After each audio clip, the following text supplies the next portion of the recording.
বিচারের দিনটি কি? তা তোমাকে কে জানালো? আবার জিজ্ঞেস করছি, তোমাকে কে জানালো বিচারের দিনটা কি?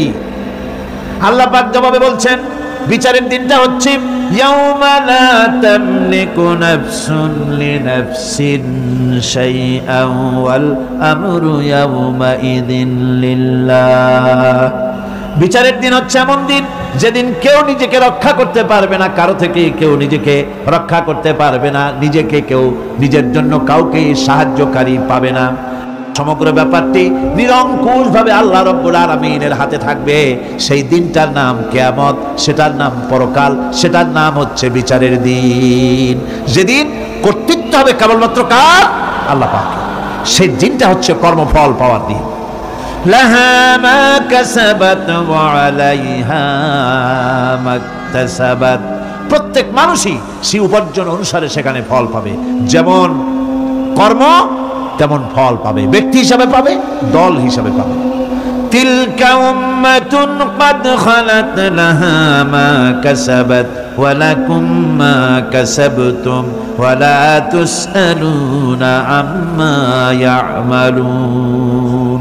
প্রত্যেক মানুষই তার উপার্জন অনুসারী ফল পাবে। যা সে পাবে তা নিজের উপার্জন ছাড়া আর কিছুই না, আর যে ফল পাবে সেটাও তার উপার্জন।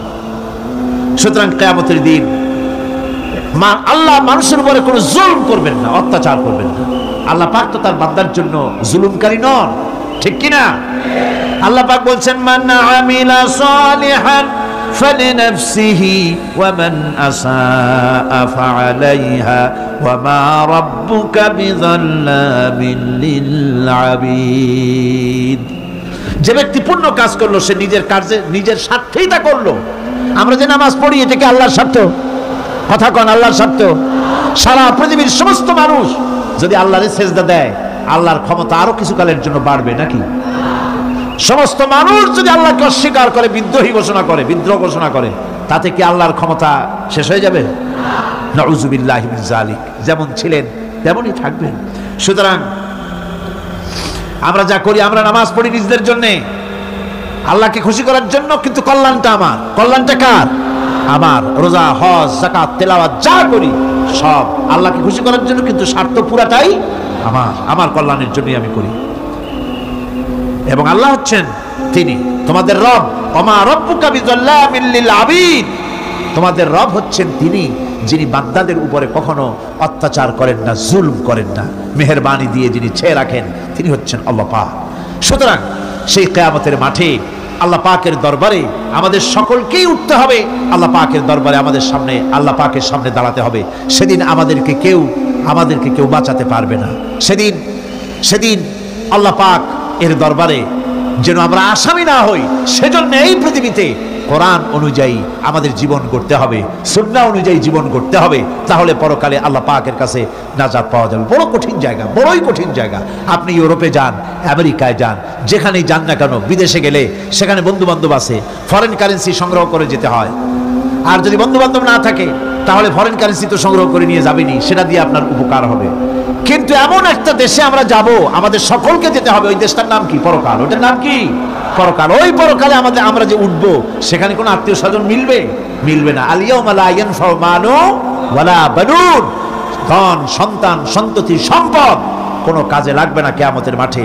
সেদিন আমাদের উঠতে হবে খালি হাতে, সেখানে উঠতে হবে। কোনো ফরেন কারেন্সি দিয়ে কাজ হবে না, বন্ধু বান্ধব মিলবে না, কারেন্সিও মিলবে না। এমন একটা কঠিন জায়গা যেখানে মাথার উপরে হবে প্রচন্ড সূর্যের কিরণ, পায়ের তলে হবে তামার মতো জমিন, সমস্ত মাঠ জুড়ে শুধু মানুষ চিল্লাবে, কাঁপতে থাকবে, চিল্লাইতে থাকবে, উলঙ্গিনী হয়ে কিয়ামতের মাঠে মানুষ আল্লাহর দরবারে উঠবে। হযরত আয়েশা সিদ্দিকা রাদিয়াল্লাহু তাআলা আনহা বলেছেন, হে রাসূল, তাহলে কি মানুষের শরম করবে না? হুজুর বললেন, শরমের অনুভূতি তো থাকবে না। মানুষ সব আকাশের দিকে, ঊর্ধ্বের দিকে তাকিয়ে থাকবে, ভয়তে অস্থির হয়ে যাবে, কেউ কারো দিকে তাকাবার সময় পাবে না। এমন একটা বিভীষিকাময়, এমন একটা বিরাট জায়গায়, কঠিন জায়গায় আমাদের সকলকে উঠতে হবে। যাওয়ার আগে আল্লাহ পাক স্মরণ করিয়ে দিচ্ছেন, সূরা ফাতিহা প্রত্যেক নামাজে আমাদের স্মরণ করিয়ে দেয়, তিনি শুধু রহমান রহিমই নন, তিনি মালিক ইয়াউমিদ্দিন। তিনি কিয়ামতের দিন মানুষের বিচার করবেন। সে বিচারের মধ্যে পক্ষপাতিত্ব থাকবে না। সে বিচারটা বড় কঠিন হবে। কারো পয়সা যদি মারেন, কারো হক যদি নষ্ট করেন, তাহলে প্রতিটা পয়সার জন্য 70 রাকাত কবুল নামাজের সওয়াব দিতে হবে কিয়ামতের মাঠে। বাঁচা যাবে না সেদিন, উপায় হবে না। আল্লাহ পাক যার প্রতি রহম করবেন তিনি ছাড়া আর বাঁচার কোনো পথ হবে না। সেই জন্য ওই পরকালের মাঠে কিয়ামতের দিন আল্লাহ পাকের দরবারে আমরা যেন আল্লাহর খাঁটি বান্দা হয়ে উঠতে পারি, এই জীবন যাপনের তৌফিক আল্লাহ পাক যেন আমাদের দান করেন। আমরা সবাই বলি আমিন, সকলে বলেন আমিন। একদিন পরিসমাপ্তি ঘটবে এবং আল্লাহর দরবারে আমাদেরকে উঠতে হবে এবং সেখানে আমাদের বিচার হবে। সেখানে আমাদের কি হবে? বিচার হবে। আল্লাহ পাক বিচারটাকে নির্ভুল করার জন্য, সঠিক করার জন্য প্রত্যেকের গলায় আমলনামা ঝুলায় রাখছেন, এখানে রেকর্ডের ব্যবস্থা করা হয়েছে। আল্লাহ পাক বলছেন ওয়া কুল্লু ইনসানিন আলজামনাহু তাইরাহু ফি উনুকিহি ওয়া নুখরিজু লাহু ইয়াওমাল কিয়ামাতি কিতাবান ইয়ালকাহু মানশুরা। আল্লাহ পাক বলেন প্রত্যেকের ভালো মন্দ কর্মফল, কর্মলিপি আমি তার গলায় ঝুলায় রেখেছি। কিয়ামতের দিন সে নিজের কাছে স্পষ্ট সব দেখতে পারবে, কোনো জিনিস বাদ পড়বে না। তার গলায় তার আমলনামা ঝুলানো আছে, সব রেকর্ড হতেছে। এই পৃথিবী থাকবে না, এটা কি চিরকাল থাকবে না? এর একটা পরিসমাপ্তি ঘটবে।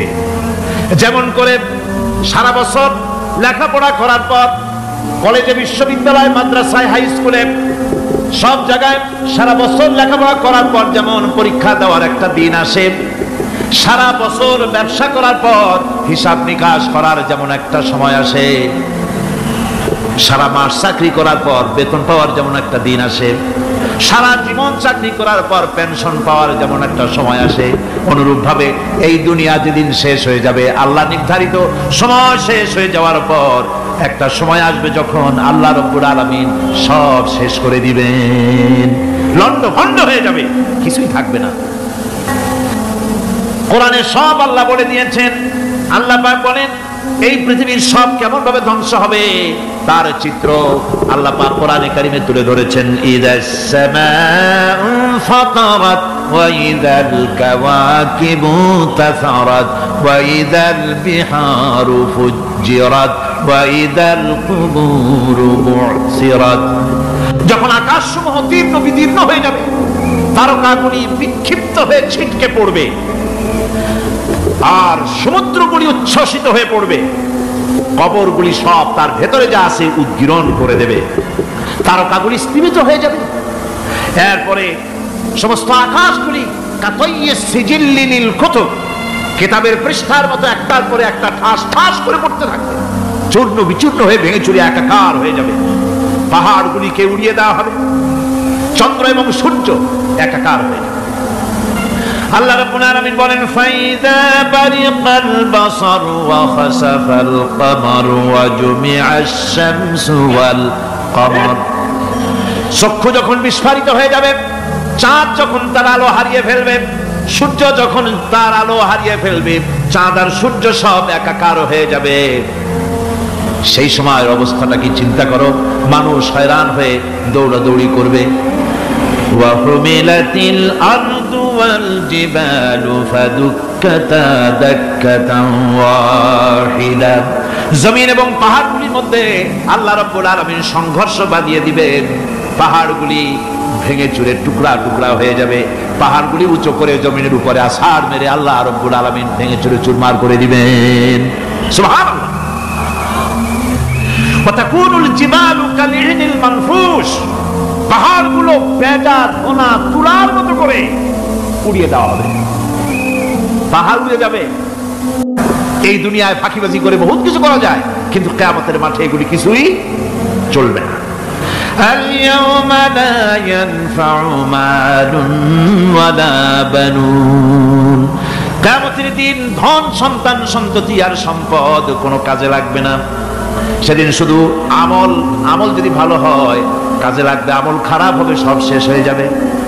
আল্লাহ রাব্বুল আলামিন নবীজিকে ডেকে বলেছেন, নবী আপনি বলেন কুল মা কুনতু বিদআম মিনার রাসূল, আপনি বলুন আমি কোন নতুন রাসূল নই, আমার আগে অনেক নবী রাসূল পৃথিবীতে এসেছেন, তারা বিদায় হয়ে গেছেন, আমি জানি না কিয়ামতের দিন আল্লাহ রাব্বুল আলামিন আমার সাথে কি ব্যবহার করবেন, আর আমি এও জানি না যে কিয়ামতের দিন আল্লাহ পাক তোমাদের সাথে কি ব্যবহার করবেন।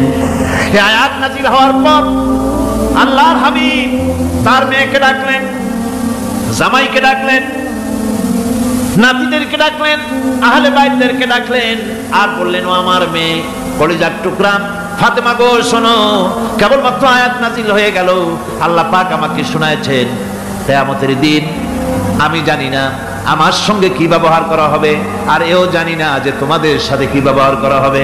ও আমার কলিজার টুকরা মেয়ে ফাতেমা, কিয়ামতের দিন মুহাম্মদ সাল্লাল্লাহু আলাইহি ওয়াসাল্লামের মেয়ে এই হিসাবে তোমার নাজাতের ফয়সালা হবে না। ও আমার কলিজার টুকরা নাতি হাসান আর হোসেন, কিয়ামতের দিন মুহাম্মদ সাল্লাল্লাহু আলাইহি ওয়াসাল্লামের নাতি হিসাবে ফয়সালা হবে না। ও আমার জামাই হযরতে আলী, কিয়ামতের দিন আমার জামাই হিসাবে নাজাতের ফয়সালা হবে না। আমল যদি ভালো হয় ফয়সালা ভালো হবে, জান্নাতে চলে যাবে। আমল যদি খারাপ হয় কার নাতি কার জামাই দেখা হবে না। সুবহানাল্লাহ, কঠিন কিয়ামতের মাঠ। এই পরকালের বিশ্বাস যদি কলিজার মধ্যে ঢোকে মানুষ ভালো হয়ে যাবে। কোন সুবহানাল্লাহ। ওই যে মক্কার জীবনে ওই সমস্ত মানুষগুলি যারা চুরি করত, ডাকাতি করত, জিনা করত, বদমাশি করত, যারা শয়তানি করত, যারা মানুষকে খুন করত, এই মানুষগুলি এত ভালো হয়ে গেল, যারা চুরি ছেড়ে দিল, ডাকাতি ছেড়ে দিল, জিনা ব্যভিচার ছেড়ে দিল, এত ভালো হয়ে গেল, পৃথিবীর মধ্যে সেরা মানুষ তারা হয়ে গেলেন। জোরে বলেন সুবহানাল্লাহ। নবীর সাহাবীরা পৃথিবীর শ্রেষ্ঠ সন্তান, নবীর সাহাবীরা পৃথিবীর সেরা মানুষ, তাদের চাইতে সেরা মানুষ নবীদের পরে আর কেউ হতে পারে না। জোরে কোন সুবহানাল্লাহ। নবীর পরে পৃথিবীতে শ্রেষ্ঠ মানুষ কারা? সাহাবায়ে কেরাম রিদওয়ানুল্লাহি তাআলা আলাইহিম আজমাইন। ওনারা তো কুফরের মধ্যে ছিলেন, শিরকের মধ্যে ছিলেন, চুরি ডাকাতি জিনা ব্যভিচার এমন কোনো পাপ নাই যা করা হয়নি। তারপরে যখন আল্লাহর নবীর কাছ থেকে তাওহীদ, রিসালাত ও আখিরাতের দাওয়াত পেলেন, কি সোনার মানুষ এক একজন হয়ে গেলেন। সুবহানাল্লাহ। যারা ছিলেন নারীর সতীত্বের জম, তারা হয়ে গেলেন নারীর সতীত্বের পাহারাদার। যারা মানুষের মাল চুরি করত, ডাকাতি করত, তারা রাতভর মানুষের মালের পাহারা দিল, মানুষের রক্তের পাহারা দিল। সুবহানাল্লাহ বিহামদি। রক্ত সম্পদের পাহারা দিল। রাসূল বললেন, খায়রুল কুরুনে কারনি, সর্বশ্রেষ্ঠ যুগ তো আমার যুগ। বন্ধুগণ, এরপরে একটা জীবন আসবে ওই কিয়ামতের ময়দানে। এই পরকালের বিশ্বাসটা গুরুত্বপূর্ণ ব্যাপার, আমাদের সব কিছুর হিসাব দেওয়া লাগবে। আল্লাহ পাক বলেন, ইন্নাস সামআ ওয়াল বাসারা ওয়াল ফুআদা কুল্লু উলাইকা আনহু মাসউলা। নিঃসন্দেহে মানুষের শ্রবণ শক্তি, দর্শন শক্তি এবং তার অন্তঃকরণের কল্পনা সম্পর্কে আল্লাহ রাব্বুল আলামিনের কাছে জিজ্ঞাসিত হতে হবে। কান দিয়া কি করেছিলা, চোখ দিয়া কি করেছিলা, মুখ দিয়া কি করেছিলে, হাত দিয়ে কি করেছিলে, সব কিছুর জবাব আল্লাহ রাব্বুল আলামিনের কাছে দিতে হবে। সবটার জবাব দিতে হবে, কোনো কিছু বাদ যাবে না। এমনকি মনের ভিতরে যে কল্পনা আমরা করি, এই কল্পনার হিসাব আল্লাহর দরবারে দিতে হবে। কোরআনে কারীম বলছে, ওয়া ইন তুবদু মা ফি আনফুসিকুম আও তুখফুহু ইউহাসিবকুম বিহিল্লাহ। মনের ভিতরে তুমি যেটা কল্পনা করো সেটা প্রকাশ করো, অথবা তুমি গোপন রাখো, যাই তুমি করো না কেন, আল্লাহ রাব্বুল আলামিন এর হিসাব তোমার কাছে নেবেন। ফায়াগফিরু লিমান ইয়াশা ওয়া ইউআযযিবু মান ইয়াশা ওয়াল্লাহু আলা কুল্লি শাইইন কাদির। মহান আল্লাহ পাক বলেন, করার পর তোমার মনের ভিতরে কি কল্পনা করেছিলে ওইটার হিসাব আমি নেব। হিসাব নেওয়ার পর যারে খুশি ক্ষমা করে দেব, যাকে খুশি শাস্তি প্রদান করব। সবকিছুর উপরে আল্লাহ রাব্বুল আলামিন শক্তিমান, সব তিনি করতে পারেন, সমস্ত কুদরত রয়েছে তার। সুতরাং মানুষদেরকে, আল্লাহর বান্দাদেরকে বিশ্বাস করতে হবে যে আমার কোনো কথা বাদ যাবে না, কথাগুলি রেকর্ড হচ্ছে, কথা রেকর্ড হচ্ছে। وَنُنَزِّلُ مِنَ الْقُرْآنِ مَا هُوَ شِفَاءٌ وَرَحْمَةٌ لِلْمُؤْمِنِينَ وَلَا يَزِيدُ الظَّالِمِينَ إِلَّا خَسَارًا। আমি এই কোরআন অবতরণের পরিক্রমায় এমন সব বিষয় অবতীর্ণ করেছি যা মুমিনদের জন্য নিরাময় এবং তাদের জন্য রহমত, আর জালিমদের জন্য ক্ষতি ছাড়া আর কিছুই বৃদ্ধি পায় না। জালিমদের জন্য ক্ষতি বৃদ্ধি পায়, আর যারা মুমিন তাদের জন্য এর মধ্যে নিরাময় আছে, এর মধ্যে রহমত আছে। অর্থাৎ যারা এই কোরআনকে যারা নিজেদের আইনের কিতাব হিসেবে গ্রহণ করেছে, কোরআনকে তাবিজের কিতাব হিসেবে নয়, ধর্মীয় কিতাব হিসেবে নয়, কোরআন সংবিধান। কোরআন কি? কোরআনকে যারা সংবিধান হিসেবে মেনে নিয়েছে, কোরআনকে যারা সংবিধান হিসেবে গ্রহণ করলো ব্যক্তি, পরিবার, সমাজ, রাষ্ট্রে, তাদের যাবতীয় মানসিক, বুদ্ধিবৃত্তিক, নৈতিক, তামাদ্দুনিক রোগের নিরাময় হবে, এর দ্বারা শান্তি হবে। কিন্তু যেসব জালিম এই কোরআনকে প্রত্যাখ্যান করেছি, কোরআনকে যারা মৌলবাদীদের কিতাব বলে, কোরআনের কথা বললে মৌলবাদ বলে গাল দেয়, তারা তাদের কপালকে পোড়াইয়া ছাই বানাইয়া দিছে। এই পৃথিবীতে আসার পর আমাদের হায়াত তো বাড়ছে না, বরং হায়াত প্রতি মুহূর্তে কি হচ্ছে? লোকেরা বলে হায়াত বাড়ে, হায়াত তো বাড়ে না। হায়াত কি হয়? জন্মের পরের থেকে আমার জন্য রিজার্ভ আছে যতটুকু, 50 বছর বাঁচবো, 60 বছর বাঁচবো, যতটুকু হায়াত আমার জন্য নির্ধারিত করা আছে, নির্ধারণ করা আছে, প্রতিদিন একদিন করে কমে যেতেছে। এজন্য আমি বলি, আমার বাড়িতে যে ঘড়িটা আছে, এই ঘড়িটা বেলা 1টার সময় ঢং করে একটা আওয়াজ দেয়, শ্রোতাকে শুনিয়ে দেয়, বাড়িওয়ালা তোমার জীবনের মূল্যবান হায়াত থেকে 1 ঘন্টা কমায়া দিলাম। 2টার সময় 2টা ঘন্টা লাগায় শোনায় দিল, বান্দারে তোমার জীবনের মূল্যবান সময় থেকে 2টি ঘন্টা কমে গেল। এমনি করে দিন গেল, মাস গেল, বছর গেল, আমাদের হুঁশ হলো না। সময় চলে গেল তাস খেলে খেলে, সময় চলে গেল আমাদের খেলাধুলা করে, শয়তানি বদমাশি করে। সময় কতটুকু পেলাম? কিয়ামতের দিন, বিচারের দিনটা যেটা হবে, আল্লাহ রাব্বুল আলামিন বলেন বিচারের দিনটাই লম্বা হবে 50 আলফা সানা মিম্মা তাউদ্দুন। বিচারের দিনটা লম্বা হবে কত বছর? 50,000 বছর। কত বছর? দুনিয়ায় যেভাবে তুমি হিসাব করো, দুনিয়ার গণনা অনুযায়ী হাসরের বিচারের দিনটা হবে 50,000 বছরের মতো লম্বা। এক কিতাবে দেখেছি, তিনি লিখেছেন হিসাব করে, কিয়ামতের ওই দিনটার হিসাবে 50,000 বছর একটা দিন লম্বা। ওই হিসাবে পৃথিবীতে যারা 60 বছর বাঁচলো, সেজন্য আখিরাতে 2 মিনিট দুনিয়ায় বাঁচলো। চিন্তা করেছে? মাত্র 2 মিনিট। 60 বছর যারা হায়াত পেল, 2 মিনিট বাঁচলো। এই 2 মিনিটের জন্য কত হাঙ্গামা, কত মারধর, কত সন্ত্রাস, ক্ষমতার জন্য লড়াই, ধ্যান করেনগে ত্যান করেনগে, লাঠি কে আন্দার মুমুর ভরেনগে, শক্তির ঠেলায় অস্থির। আমার বন্ধুগণ, সময় চলে যাচ্ছে স্রোতের মতো করে, কারো জন্য সময় অপেক্ষা করতেছে না। আমাদের মৃত্যু প্রতি মুহূর্তে কাছে চলে আসতেছে। এই জন্য শায়ের বলেছেন, আগাহ আপনি মৌত সে কোই বশর नहीं, আগাহ আপনি মৌত সে কোই বশর नहीं, सामा 100 बरस के हैं पल की खबर नहीं। মৃত্যু সম্পর্কে আমাদের কারো জানা নাই। যে কোনো মুহূর্তে মৃত্যু আমাদের কাছে এসে যেতে পারে, মৃত্যু সম্পর্কে কিছুই জানা নাই। অথচ প্রতি মুহূর্তে আমরা মৃত্যুর দিকে এগিয়ে চলছি। মাল সামান 100 বছর কি ধরে খাবো তাও জমা করে রেখেছি, কিন্তু এক মুহূর্তের খবর নাই। মাহফিলে এসেছি, বাড়ি যেতে পারবো নিশ্চয়তা নাই। আছে? বলেন আছে? আপনি বাড়ি যাও ভালো, বসেছেন, দাঁড়াতে পারবেন, এই নিশ্চয়তা আছে? নাই। সুতরাং সূরাতে সময়ের উপরে কসম করে মূলত সময়ের অপরিসীম গুরুত্ব সম্পর্কে আল্লাহ পাক মানুষকে বুঝাই দিতেছেন।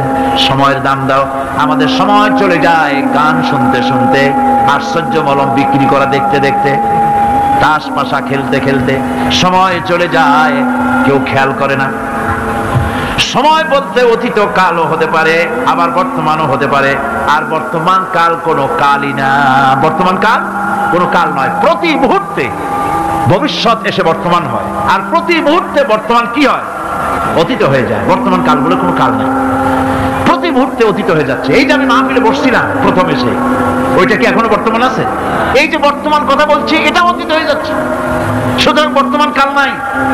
আল্লাহ পাক ওয়াল আসরে সময়ের কসম করে বলছেন, যদি আমরা চিন্তা ভাবনা করি তাহলে আমরা লক্ষ্য করব আমাদের আসল মূলধন সময়। আসল মূলধন কি? জীবনের আসল মূলধন কি? সময়। যে ব্যক্তি আল্লাহর সঙ্গে বিদ্রোহ করেছে আর পরকালের জন্য পাথর জোগাড় করে নাই, দুনিয়াকে অগ্রাধিকার দিল, পরকালকে ভুলে গেল, তার জায়গা হলো জাহান্নাম। وَأَمَّا مَنْ خَافَ مَقَامَ رَبِّهِ وَنَهَى النَّفْسَ عَنِ الْهَوَى فَإِنَّ الْجَنَّةَ هِيَ الْمَأْوَى।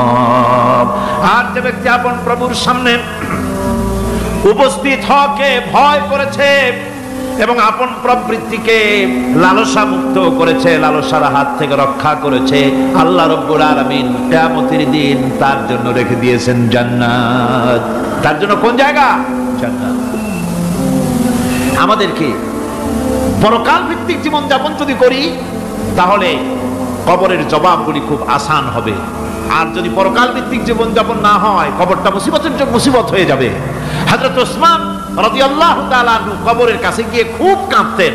সাহাবায়ে কেরাম প্রশ্ন করেছেন, হুজুর, রাসূল করিম সাল্লাল্লাহু আলাইহি সাল্লাম যখন জান্নাত ও জাহান্নামের ওয়াজ করেন তখনও তো এত বেশি আপনি কাঁদেন না, যত বেশি কাঁদেন কবরের কাছে এসে, কারণ কি? হযরত ওসমান রাদিয়াল্লাহু তাআলা আনহু বলতেন, আমার সাথীরা, আমি আমার হাবিবের কাছে, আল্লাহ রাব্বুল আলামিনের রাসূলের কাছে আমি শুনেছি এই কবরটাই হলো প্রথম স্টেশন, এই কবরটাই হলো প্রথম ইমিগ্রেশন কাউন্টার। এই জায়গায় কেউ যদি ধরা পড়ে যায়, কারো যদি চার্জশিট হয়ে যায়, সব জায়গায় ধরা পড়ে যাবে। হাসরে মিজানে সিরাতে কোনো জায়গায় নাজাত পাবে না। আর এই কবরটা যদি কেউ মুক্তি পেয়ে যায়, মিজান সিরাত হাসর সব জায়গা থেকে আল্লাহ তারে ভালোভাবে পার করে দিবেন। এটা হলো আসল জায়গা, মারাত্মক জায়গা, খুব মারাত্মক জায়গা। আমি এটাকে ইমিগ্রেশন কাউন্টার বলেছি আমার ভাষায়। ইমিগ্রেশন কাউন্টার যারা বিদেশ ভ্রমণ করেছেন তারা জানেন। লন্ডন যাবেন, আমেরিকা যাবেন, সৌদি আরব যাবেন, যে কোনো বিদেশে যাবেন, গেলেই পাসপোর্ট তারা দেখবে। পাসপোর্টে আপনার ন্যাশনালিটি কোনটা সেটাই তারা জানতে চাইবে। আপনি কোন দল করেন এটা তারা জানতে চাইবে না, আপনার আইডেন্টিটি কি তারা জানতে চাইবে। তারপরে যদি স্যাটিসফ্যাক্টরি হয় আপনাকে ভিসা দিয়ে ভেতরে ঢুকবার ব্যবস্থা করে দেবে। আর যদি তারা স্যাটিসফাইড না হয় তাহলে আপনাকে মেহমানখানায় ঢুকানো হবে গ্রেফতার করে। কবর হচ্ছে এ ধরনের একটি ইমিগ্রেশন কাউন্টার। কবরের ভিতরে মানুষ যখনই রাখা হবে সঙ্গে সঙ্গে দুজন ফেরেশতা আসবে। কবরের কাছে যারা এসেছিল দাফন হয়ে যাওয়ার পর এই লোকগুলি 40 কদম যেতে যতক্ষণ লাগে এর মধ্যেই দুজন ফেরেশতা এসে যাবে, এসে জিজ্ঞেস করবে, মান রব্বুকা, তুমি কোন দল করতে? ওটা তাদের জানা দরকার নাই। ব্যবসা করতেন না চাকরি করতেন প্রয়োজন নাই। প্রথমেই জিজ্ঞাসা করা হবে ন্যাশনালিটি, প্রথমেই জিজ্ঞাসা করা হবে তার ন্যাশনালিটি সম্পর্কে, তার আইডেন্টিটিটা কি, এবং সেটাকে সত্যায়িত করার জন্য, বোঝার জন্য 3টি প্রশ্ন। প্রথম প্রশ্ন, মান রব্বুকা ওয়া মা দীনুকা ওয়া মান নবিয়ুকা, তোমার রব কে, তোমার দ্বীন কি, তোমার নবী কে। যদি এই ব্যক্তি বেঈমান হয়, মুনাফিক হয়, সে বলবে হায় হাতা লা আদরি, হায় হাতা লা আদরি, জানি না আমার রব কে, আমি জানি না। তোমার দ্বীন কি, দ্বীন কারে কয় বুঝি না। এরপরে আল্লাহর নবী জনাবে মুহাম্মদ রাসূলুল্লাহ সাল্লাল্লাহু আলাইহি ওয়াসাল্লামকে দেখানো হবে, বলা হবে মা কুনতা তাকুলু ফি হাদার রাজুল, এই ব্যক্তি সম্পর্কে তোমার ধারণা কি নিকে, বলবে আমি চিনি না। নাউযুবিল্লাহ। বাস, এরপরে তার যা হবার তাই শুরু হয়ে যাবে। আর যদি বান্দাটা মুমিন হয়, প্রশ্ন করা হবে মান রব্বুকা, জবাব দেবে রব্বি আল্লাহ, আমার রব আল্লাহ রাব্বুল আলামিন। ওয়া মা দীনুকা, দীনুনা ইসলাম, আমার দ্বীন হচ্ছে ইসলাম। এরপরে আল্লাহর নবীকে দেখানো হবে।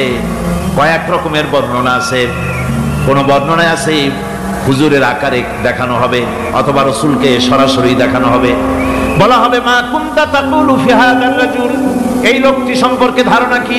মুমিন ব্যক্তি বলবে হাদা নবিয়ুনা মুহাম্মাদুর রাসূলুল্লাহ সাল্লাল্লাহু আলাইহি ওয়াসাল্লাম, ইনি আমার তো সেই নবী মুহাম্মাদুর রাসূলুল্লাহ সাল্লাল্লাহু আলাইহি ওয়াসাল্লাম। আমরা যদি এই রকমের জবাব দিতে পারি, আল্লাহ কবুল করো। সকলে জোরে কোন আমিন।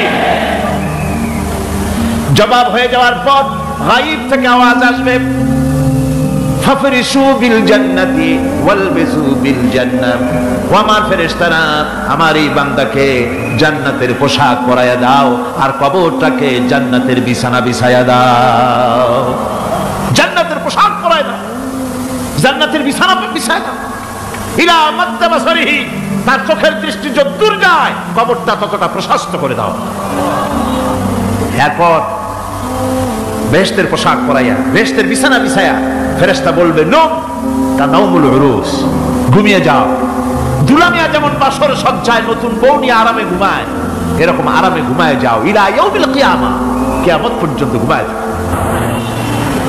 আরামে ঘুমিয়ে থাকবে। এরপরে সিংহায় ফুৎকার হবে, সিংহার ফুৎকারের আওয়াজে তার ঘুম ভেঙে যাবে। বলবে ইয়া ওয়াইলানা মান বা'সানা মিন মারকাদিনা, হায় আফসোস, আমার এত আরামের ঘুম থেকে কে আমাকে জাগ্রত করলো, আমার ঘুমটারে নষ্ট করলো কে? আওয়াজ আসবে হাদা মা ওয়াদার রহমান ওয়া সাদাকাল মুরসালুন, এটা হচ্ছে রহমানের সেই ওয়াদা, আর মুরসালিনরা নবীরা সত্য কথাই বলেছিলেন, সেই কিয়ামত অনুষ্ঠিত হচ্ছে। আমার বন্ধুগণ, সেজন্য এই দুনিয়ার মোহে পড়ে থাকলে পরে দুনিয়ায় যারা অগ্রাধিকার দিবে দুনিয়াকে পরকালের তুলনায়, জবাব দিতে পারবে না কবরের ভিতরে গিয়া। আর যারা পরকালকে অগ্রাধিকার দিবে, দুনিয়ার চাইতে পরকালকে বেশি অগ্রাধিকার দেবে, আর আল্লাহর ভয় কলিজার ভিতরে রাখবে, কবরের জবাব সঠিকভাবে দিতে পারবে, কিয়ামতের দিন আল্লাহ রাব্বুল আলামিন তাদের জন্য জান্নাত দান করবেন। জোরে বলেন আমিন। মানুষের মূল ক্ষতি ব্যবসায় ক্ষতিগ্রস্ত হয়েছে, এটা মূল ক্ষতি নয়। স্বাস্থ্য হারাইছে, মূল ক্ষতি নয়। রাজনীতিতে ব্যর্থ হয়েছে, মূল ক্ষতি নয়। জীবনে মন্ত্রিত্ব হারাইছে, মূল ক্ষতি নয়। মূল ক্ষতি প্রতি মুহূর্তে সময় নষ্ট হচ্ছে, এটাই মূল ক্ষতি। ভাইরা, কিয়ামতের দিন জান্নাতীদের কোনো দুঃখ থাকবে না, সকলের দুঃখ থাকবে। জান্নাতীদের কোনো দুঃখ থাকবে নাকি? থাকবে, থাকবে। জান্নাতীদের মনের মধ্যে একটা দুঃখই থাকবে, ভালো করে শুনুন। জান্নাতীদের মনের মধ্যে একটা দুঃখই হবে, তারা মনে মনে চিন্তা করবেন, আফসোস করবেন, আরে যদি দুনিয়ায় বসে অমুক সময় বাসে বসেছিলাম, আজে বাজে চিন্তা করেছি, বাড়ির ড্রয়িং রুমে একা একা বসে বসে আজে বাজে চিন্তা করেছি, অমুক অমুক সময় খেলাধুলায় কাটাইছি, এই সময়গুলিতে যদি সুবহানাল্লাহ, আলহামদুলিল্লাহ, লা ইলাহা ইল্লাল্লাহ, আল্লাহু আকবার, এই তাসবিহ যদি পড়তাম, জিকির আজকার করতাম, জান্নাতের ভিতরে আরো নিয়ামত লাভ করতে পারতাম। সময়টা তো কাজে লাগাইলাম না। মানুষের শর্ত, মুমিনের সব কাজে সওয়াব। ওয়াকুলু লিন-নাসি হুসনা, মানুষের সঙ্গে ভালো ভালো কথা কও, মানুষের সঙ্গে হাসি মুখে কথা কও। একজনের সাথে হাসি মুখে কথা বললেন, আপনার একটা সদকা দেওয়ার মতো সমান সওয়াব আমলনামায় লেখা হয়ে গেল। ভালো ভালো কাম করো। বন্ধুগণ, সময় দ্রুত গতিতে চলে যাচ্ছে, মানুষের জীবন ক্ষতিগ্রস্ত হচ্ছে। ক্ষতি থেকে বাঁচতে পারবে চারটা গুণ, যার মধ্যে আছে, বাকি সব ক্ষতিগ্রস্ত হয়ে যাবে। আমার ভাইয়েরা, এই কথাগুলি বলে আল্লাহ পাক যেন এরকম একটা দৃষ্টান্ত দিলেন। আপনি যদি পরীক্ষার হলে গিয়া দেখেন, ছাত্ররা পরীক্ষা দিতেছে, পরীক্ষার জন্য নির্ধারিত সময় কতটুকু? 3 ঘন্টা। 3 ঘন্টা, 3 ঘন্টা। আপনি গিয়ে দেখলেন কোন একজন পরীক্ষার্থী পরীক্ষা দিতে গিয়ে আরাম দিয়ে তাকায় আছে, আকাশের তারা গুনতেছে, অথবা সে গল্প করতেছে, অথবা পরীক্ষা বাদ দিয়ে আজে বাজে কিছু লিখতেছে। আপনি যেমন তাকে, ওই ছেলেটাকে আনবো না, গাফেল ছেলেটাকে ঘড়ির দিকে তাকায় বলেন, এই ছেলে ওই ঘড়ির দিকে তাকাও, দেখো তোমার সময় কিন্তু চলে যেতেছে মাত্র 1 ঘন্টা, আর তুমি সময় নষ্ট করতেছো। আল্লাহ যেন স্নেহ পরবশে তামাম পৃথিবীর গোলামদেরকে, বান্দাদেরকে আঙ্গুল নির্দেশনা দিয়ে বলছেন, বান্দারা প্রতি মুহূর্তে তোর জীবনের মূল্যবান সময় চলে যেতেছে, প্রতি মুহূর্তে সময় যাচ্ছে। আর ইনসান, ইনসান বলতে শুধু মুসলমান না, ইনসান বলতে কি মুসলমান শুধু না, আল ইনসান মানব মণ্ডলী, বিশ্বের সমস্ত মানুষকে আল্লাহ বলছেন, হিন্দু, খ্রিস্টান, বৌদ্ধ, নাসারা, ইহুদি, মজুসি, মুসলমান। বিশ্বের সব মানুষকে আল্লাহ বলছেন, যেহেতু আল্লাহ স্রষ্টা, মানুষের ব্যাপারে সার্বিক কল্যাণময় কথা কে বলতে পারেন? কে বলতে পারেন? সে আল্লাহ রাব্বুল আলামিন বলছেন, সময় চলে যাচ্ছে ও পৃথিবীর মানুষেরা, এই মানুষ বলতে আল্লাহ রাব্বুল আলামিন কোন ব্যক্তি, কোন গোষ্ঠী, কোন জাতিকে বলেন নাই, বলেছেন সমগ্র মানবতাকে। এর অর্থ হচ্ছে সূরাটিতে উল্লেখ্য 4টি গুণ যদি আমল করতে পারে লোকেরা, যেই ব্যক্তি করবে, যেই সমাজ করবে, যেই রাষ্ট্র করবে, যেই গোষ্ঠী করবে, যেই জাতি করবে, তারাই ক্ষতি থেকে বেঁচে যাবে। আর যারা করবে না তারা ক্ষতিগ্রস্ত হবে। কি হবে বলুন? এখন আল্লাহ পাকের কথা শুনুন। আল্লাহ পাক বলছেন, ওয়াল আসরি ইন্নাল ইনসানা লাফি খুসর। খুসরিন, এই যে খুসর, খাসারা, এই শব্দটা হচ্ছে আবিধানিক অর্থে ক্ষতি হচ্ছে লাভের বিপরীত। লাভের বিপরীত কি? ক্ষতি। নাফা, এই নাফার বিপরীত কি? নোকসান। খাসারাটা কি? নোকসান বলা হয় পুঁজি 50,000 খাটাইছিলাম, লাভ করতে পারি নাই, পুঁজি ঠিক আছে, এটাকে বলা হয় নোকসান। এটাকে কি বলা হয়? নোকসান। কিন্তু আমি পুঁজি খাটিয়েছিলাম 50,000 টাকা, লাভ তো হয়ই নাই, পুঁজিও চলে গেছে, আমও গেছে, ছালাও গেছে, আমও নাই, ছালাও নেই। এইটারে আরবিতে কি বলা হয়? খাসার, দেউলিয়া। দেউলিয়া হয়ে গেছে। দেউলিয়াটা বোঝেন ভালো আপনারা, দেউলিয়া হয়ে গেছে। কোরআন লাভ বা সাফল্যের ধারণা যেমন নিছক পার্থিব নয়, সমৃদ্ধির কথা শুধু পার্থিব নয়, জন্ম থেকে শুরু করে মৃত্যু পর্যন্ত। কোরআনের লাভের কথা যখন বলা হয় তখন জন্ম থেকে মৃত্যু পর্যন্ত, আখিরাত পর্যন্ত, কিয়ামত পর্যন্ত। ক্ষতিটাও জন্ম থেকে শুরু করে মৃত্যু পর্যন্ত, কিয়ামত পর্যন্ত ক্ষতিটাও। এই ক্ষতি থেকে বাঁচাবার জন্য কোরআনে কারিমে বিভিন্ন জায়গায় এই খাসারা শব্দ ব্যবহার করা হয়েছে।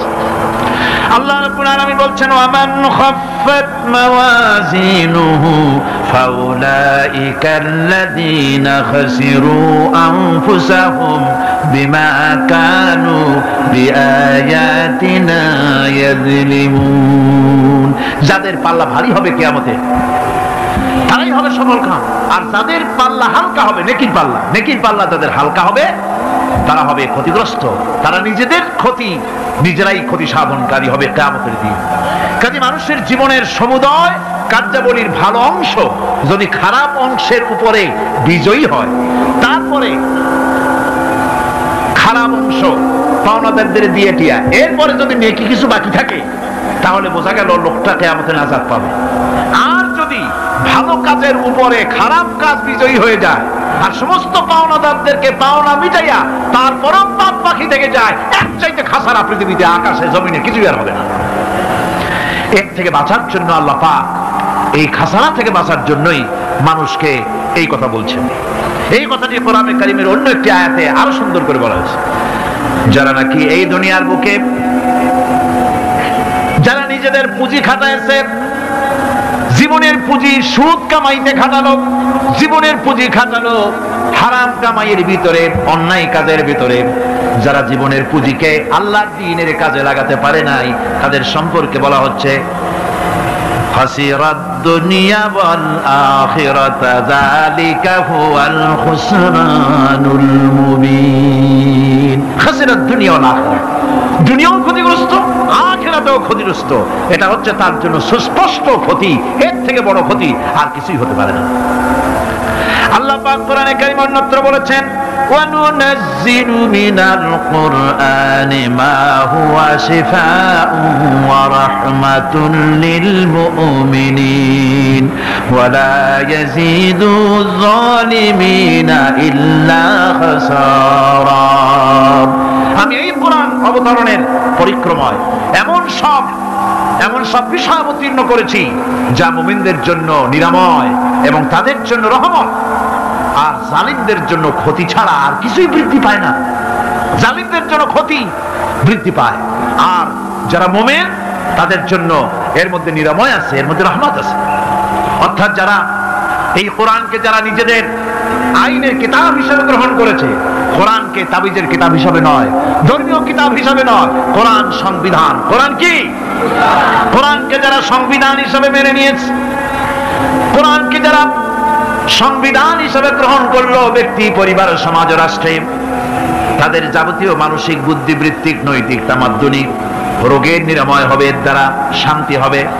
কিন্তু যেসব জালিম এই কোরআনকে প্রত্যাখ্যান করেছি, কোরআনকে যারা মৌলবাদীদের কিতাব বলে, কোরআনের কথা বললে মৌলবাদ বলে গাল দেয়, তারা তাদের কপালকে পোড়াইয়া ছাই বানাইয়া দিছে, তাদের কপাল ভস্মীভূত করে দিয়েছে। وَيَعْلَمُ خَائِنَةَ الْأَعْيُنِ وَمَا تُخْفِي الصُّدُورُ। তোমার অন্তঃকরণ কি জিনিস গোপন করে, আর তোমার চক্ষু কি লুকোচুরি খেলে, আমি টের পাই। সুবহানাল্লাহ বিহামদি। চশমার ফাঁক দিয়া কি দেখো, কারে দেখো, কি নজরে দেখো, সানগ্লাস পরিয়া কেউ ঠিক পায় না, আমি ঠিক পাই। সুবহানাল্লাহ, জোরে কোন সুবহানাল্লাহ। সুতরাং চোখের নজরের হিসাব হবে, হাতের কাজের হিসাব হবে, পায়ের চলার হিসাব হবে, আপনার বলার হিসাব হবে, মুখে যা বলেছেন, যা করেছেন, হাত পাও দিয়ে যা করেছেন, সবকিছুর হিসাব হবে কিয়ামতের দিন। আল্লাহর দরবারে সবকিছু উপস্থিত হবে, কোনো জিনিস বাদ পড়বে না।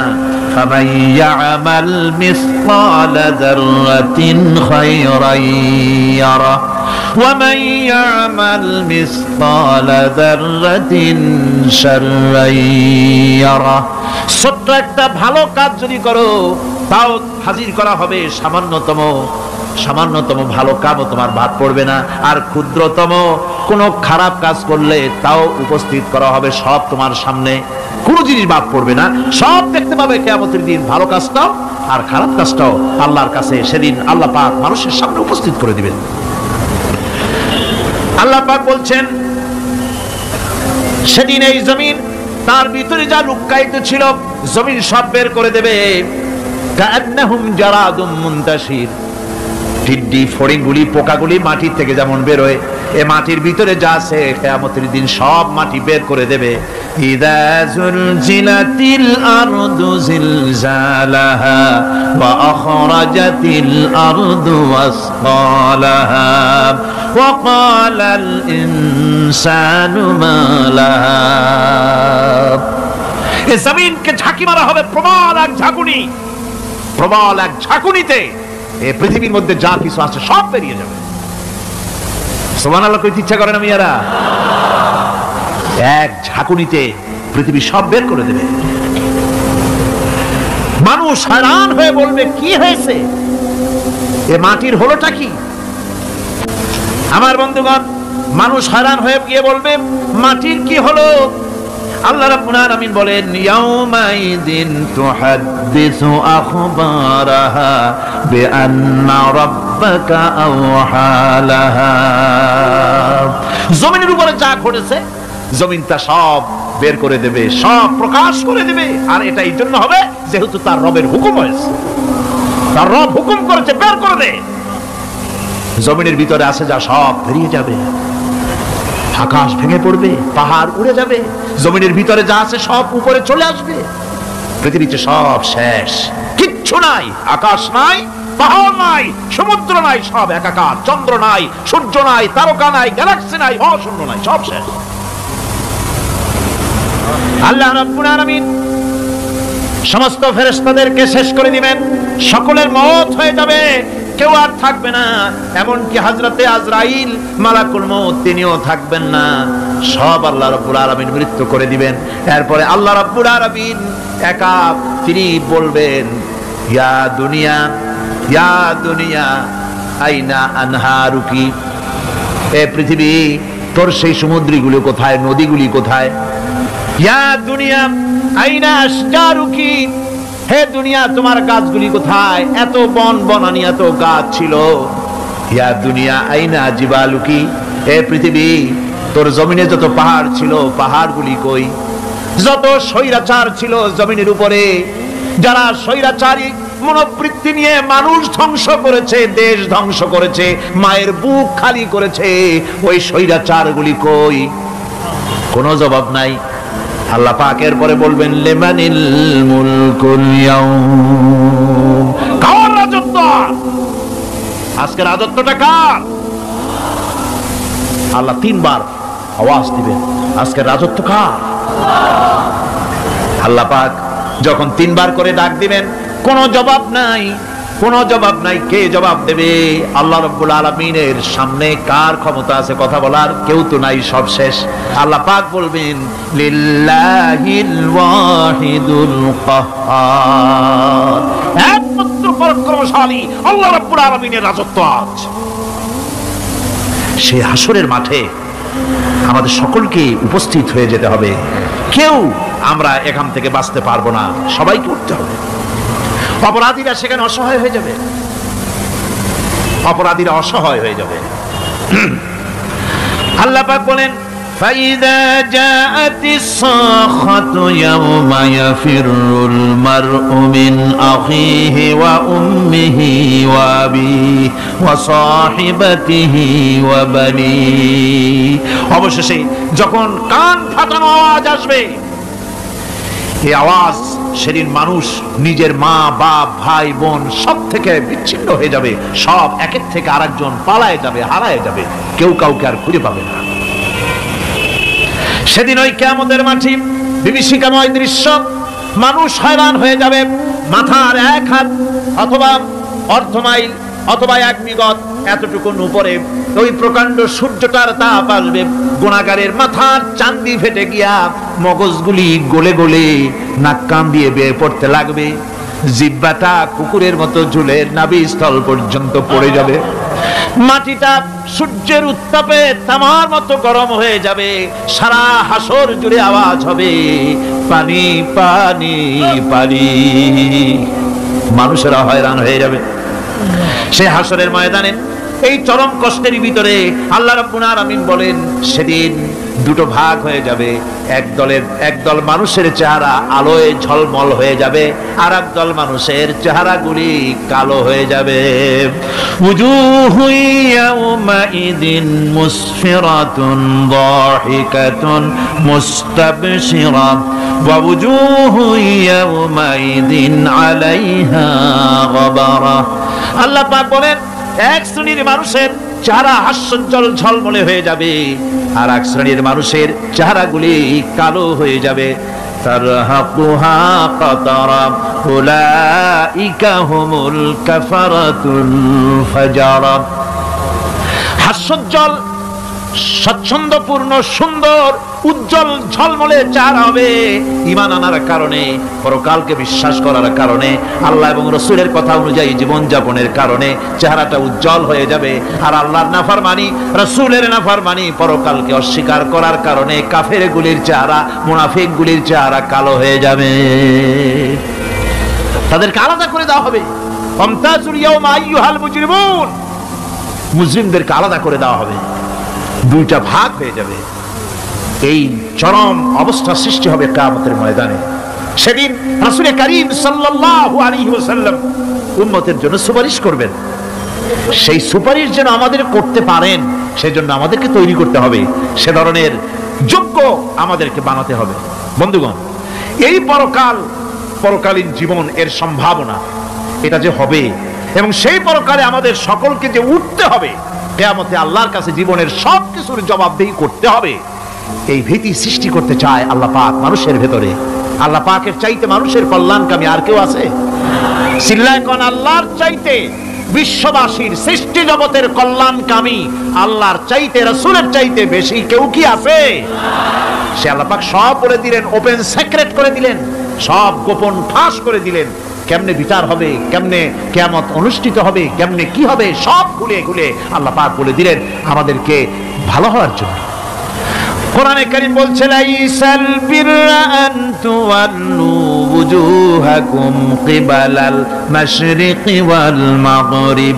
পূর্ব পশ্চিমে মাথা ঘুরানো, সার নত করা, মাথা ঘুরানো, মুখ ঘুরানো, এটাই কিন্তু সৎ কাজ এবং পুণ্যবান হওয়ার, সৎ কাজ করার, নেককার হওয়ার জন্য যথেষ্ট নয়, বরং ওয়ালাকিন্নাল বিররা মান আমানা বিল্লাহি ওয়াল ইয়াউমিল আখির। প্রকৃতপক্ষে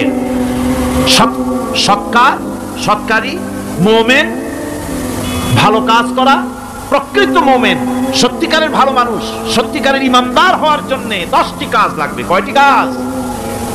10টি কাজ লাগবে। সেই 10টি কাজের একটি কাজ গত বছর আপনাদের খেদমতে আরজ করা হয়েছে, 2টি বলা হয়েছে, বাকি আজকে বললাম আর একটা, হয়ে গেল 3টা। বাকি আছে কয়টা? 7টা বাকি আছে, আরো 7টা। পরকাল ভিত্তিক জীবনযাপন যদি করতে পারি তাহলে আমরা হব দুনিয়ার শ্রেষ্ঠ মানুষ। কোন আলহামদুলিল্লাহ।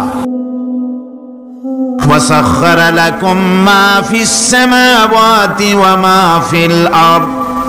এই পৃথিবীতে যা কিছু তোমরা দেখতে পাও, এই সব কিছুকে তোমার অনুগত করে দেওয়া হয়েছে যাতে করে তোমার সাহায্য করতে পারে, তোমার সহযোগিতা করতে পারে।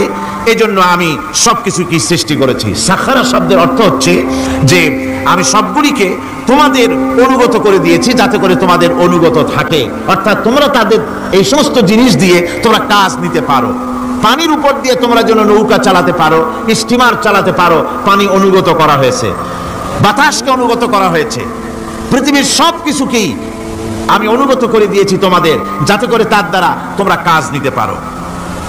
অন্যত্র আল্লাহ বলছেন, আল্লাহুল্লাযী খালাকাস সামাওয়াতি ওয়াল আরদা ওয়া আনজালা মিনাস সামাই মাআন ফাআখরাজা বিহি মিনাস সামারাতি রিজকান লাকুম। আল্লাহ হচ্ছেন তিনি, আল্লাহ রাব্বুল আলামিন হচ্ছেন তিনি যিনি আকাশ সৃষ্টি করেছেন, যিনি জমিন সৃষ্টি করেছেন এবং ঊর্ধ্বদেশ থেকে মেঘমালা থেকে তোমাদের জন্য বৃষ্টি বর্ষণ করেছেন এবং সেই বৃষ্টি দিয়ে মাটির ভিতর থেকে ফসল উদ্গত করে তোমাদের খাবারের বন্দোবস্ত করেছেন। তিনি হচ্ছেন আল্লাহ পাক। তার দয়া জায়গায় ছড়িয়ে আছে, তার দয়া নাই, রহমত নাই, এমন কোন সৃষ্টি নাই। মানুষের জন্য যা কিছু প্রয়োজন তিনি তার দয়া দিয়ে, রহমত দিয়ে তিনি তার সৃষ্টি করে দিয়েছেন। আল্লাহ পাক বলছেন, ওয়াসাখখারা লাকুমুশ শামসা ওয়াল কামারা দাইবিনা ওয়াসাখখারা লাকুমুল লাইলা ওয়ান নাহার। যিনি চন্দ্র সূর্যকে সৃষ্টি করেছেন এবং এগুলিকে নিয়ন্ত্রিত করেছেন, চাঁদ সূর্যকে সৃষ্টি করে নিয়ন্ত্রিত করে দিয়েছেন, তোমাদের সমস্ত প্রয়োজন তিনি মিটিয়ে দিয়েছেন। দেখুন, চাঁদ এবং সূর্যকে আল্লাহ পাক সৃষ্টি করেছেন এবং একটা রহমত, একটা কুদরত সেই চাঁদ সূর্যের মধ্যে দান করেছেন। সূর্য যেখানে আছে, এটা যদি আল্লাহর দয়া না থাকতো, শুধু তাপ দেওয়ার জন্য সৃষ্টি করতেন আর মানুষের কল্যাণের দিকটা যদি চিন্তা না করতেন তাহলে সমস্যা হয়ে যেত। সূর্য যেখানে আছে, বিজ্ঞানীরা বলেছেন তার থেকে যদি কিছু নিচে নেমে আসতো তাহলে গোটা পৃথিবী জ্বলে পুড়ে ভস্ম হয়ে যেত। আর যেখানে আছে তার থেকে সূর্য যদি কিছু উপরে উঠে যেত তাহলে গোটা পৃথিবী হিম শীতল হয়ে পৃথিবী ফ্রিজ হয়ে যেত, মানুষ প্রাণী জগৎ মরে সব শেষ হয়ে যেত। চাঁদ যেখানে আছে, এই চাঁদ তার জায়গা থেকে কিছু উপরে যদি উঠতো তাহলে পৃথিবী মরুভূমি হয়ে যেত। আর যেখানে আছে তার থেকে কিছু নিচে যদি আসতো তাহলে গোটা পৃথিবী পানি, সমুদ্রের পানি, নদীর পানিগুলি প্লাবিত হয়ে, ওভারফ্লো হয়ে, উচ্ছ্বসিত হয়ে গোটা পৃথিবীকে প্লাবিত করে দিত, ডুবাই দিত, সব শেষ হয়ে যেত। তাহলে আমরা দেখতে পাচ্ছি শুধু সৃষ্টি নয়, সৃষ্টিও করেছেন এবং প্রত্যেকটি সৃষ্টির পেছনে তার দয়া কাজ করেছে, তার কুদরত কাজ করেছে যাতে করে মানুষের জন্য সুবিধা হয়, মানুষের জন্য উপকার হয়। অন্য আয়াতে আল্লাহ পাক বলেন, وآتاكم من كل سألتموه وإن تعدوا نعمة الله لا تحصوها। আল্লাহ পাক বলেন, তিনি তোমাদের প্রতি এত দয়াবান, আল্লাহ তোমাদের প্রতি এত দয়া রাখেন, এত মেহেরবানি করেন যে তোমাদের সমস্ত চাহিদা তিনি পূরণ করেছেন। তোমাদের জীবনে যা দরকার সব তিনি পূরণ করেছেন, এত পূরণ করেছেন তোমরা যদি আল্লাহ পাকের নেয়ামতগুলি যদি গণনা করো, ওয়া ইন তাউদ্দু নি'মাতাল্লাহি লা তুহসুহা, আমার নিয়ামতগুলি যদি গুনতে থাকো, গুনে গুনে আমার নিয়ামত শেষ করতে পারবে না। সুবহানাল্লাহি ওয়া বিহামদিহি, আমার নিয়ামত গুনে শেষ করতে পারবে না, এত নিয়ামত আমি আল্লাহ রাব্বুল আলামিন দান করেছি। সুতরাং প্রকৃত কথা হচ্ছে যে মানুষ বড় অকৃতজ্ঞ, মানুষ সমস্ত নিয়ামতকে, নিয়ামতের শুকর আদায় করে না, নিয়ামত বোঝেও না। উলাইকা কাল আনাম, চোখ আছে, চোখ দিয়া সব দেখে, কিন্তু আল্লাহর নিয়ামতগুলি দেখে উপলব্ধি করার ক্ষমতা নাই। খায় জনমের খাওয়া, কিন্তু খাওয়ার পরে কার খানা খাইলো, কার দেওয়া খানা খেলো, এরপরে এতটুকুন শুকরিয়াও আদায় করে না। তো চোখ থাকতে দেখে না, অন্তর থাকতে চিন্তা করে না, কান থাকতে হক শোনে না। আল্লাহ পাক বলেছেন উলাইকা কাল আনআম, এরা হলো জানোয়ারের মতো। কিসের মতো বলুন? আল্লাহ বলেন না বালহুম আদাল, শুধু জানোয়ারের মতো না, বরং জানোয়ারের চাইতেও নিকৃষ্ট। জোরে কর নাউজুবিল্লাহ। যাদের চোখ থাকতে দেখলো না, কান থাকতে শুনলো না, অন্তঃকরণ থাকতে বিবেচনা করলো না, এরা চতুষ্পদ জানোয়ারের মতো।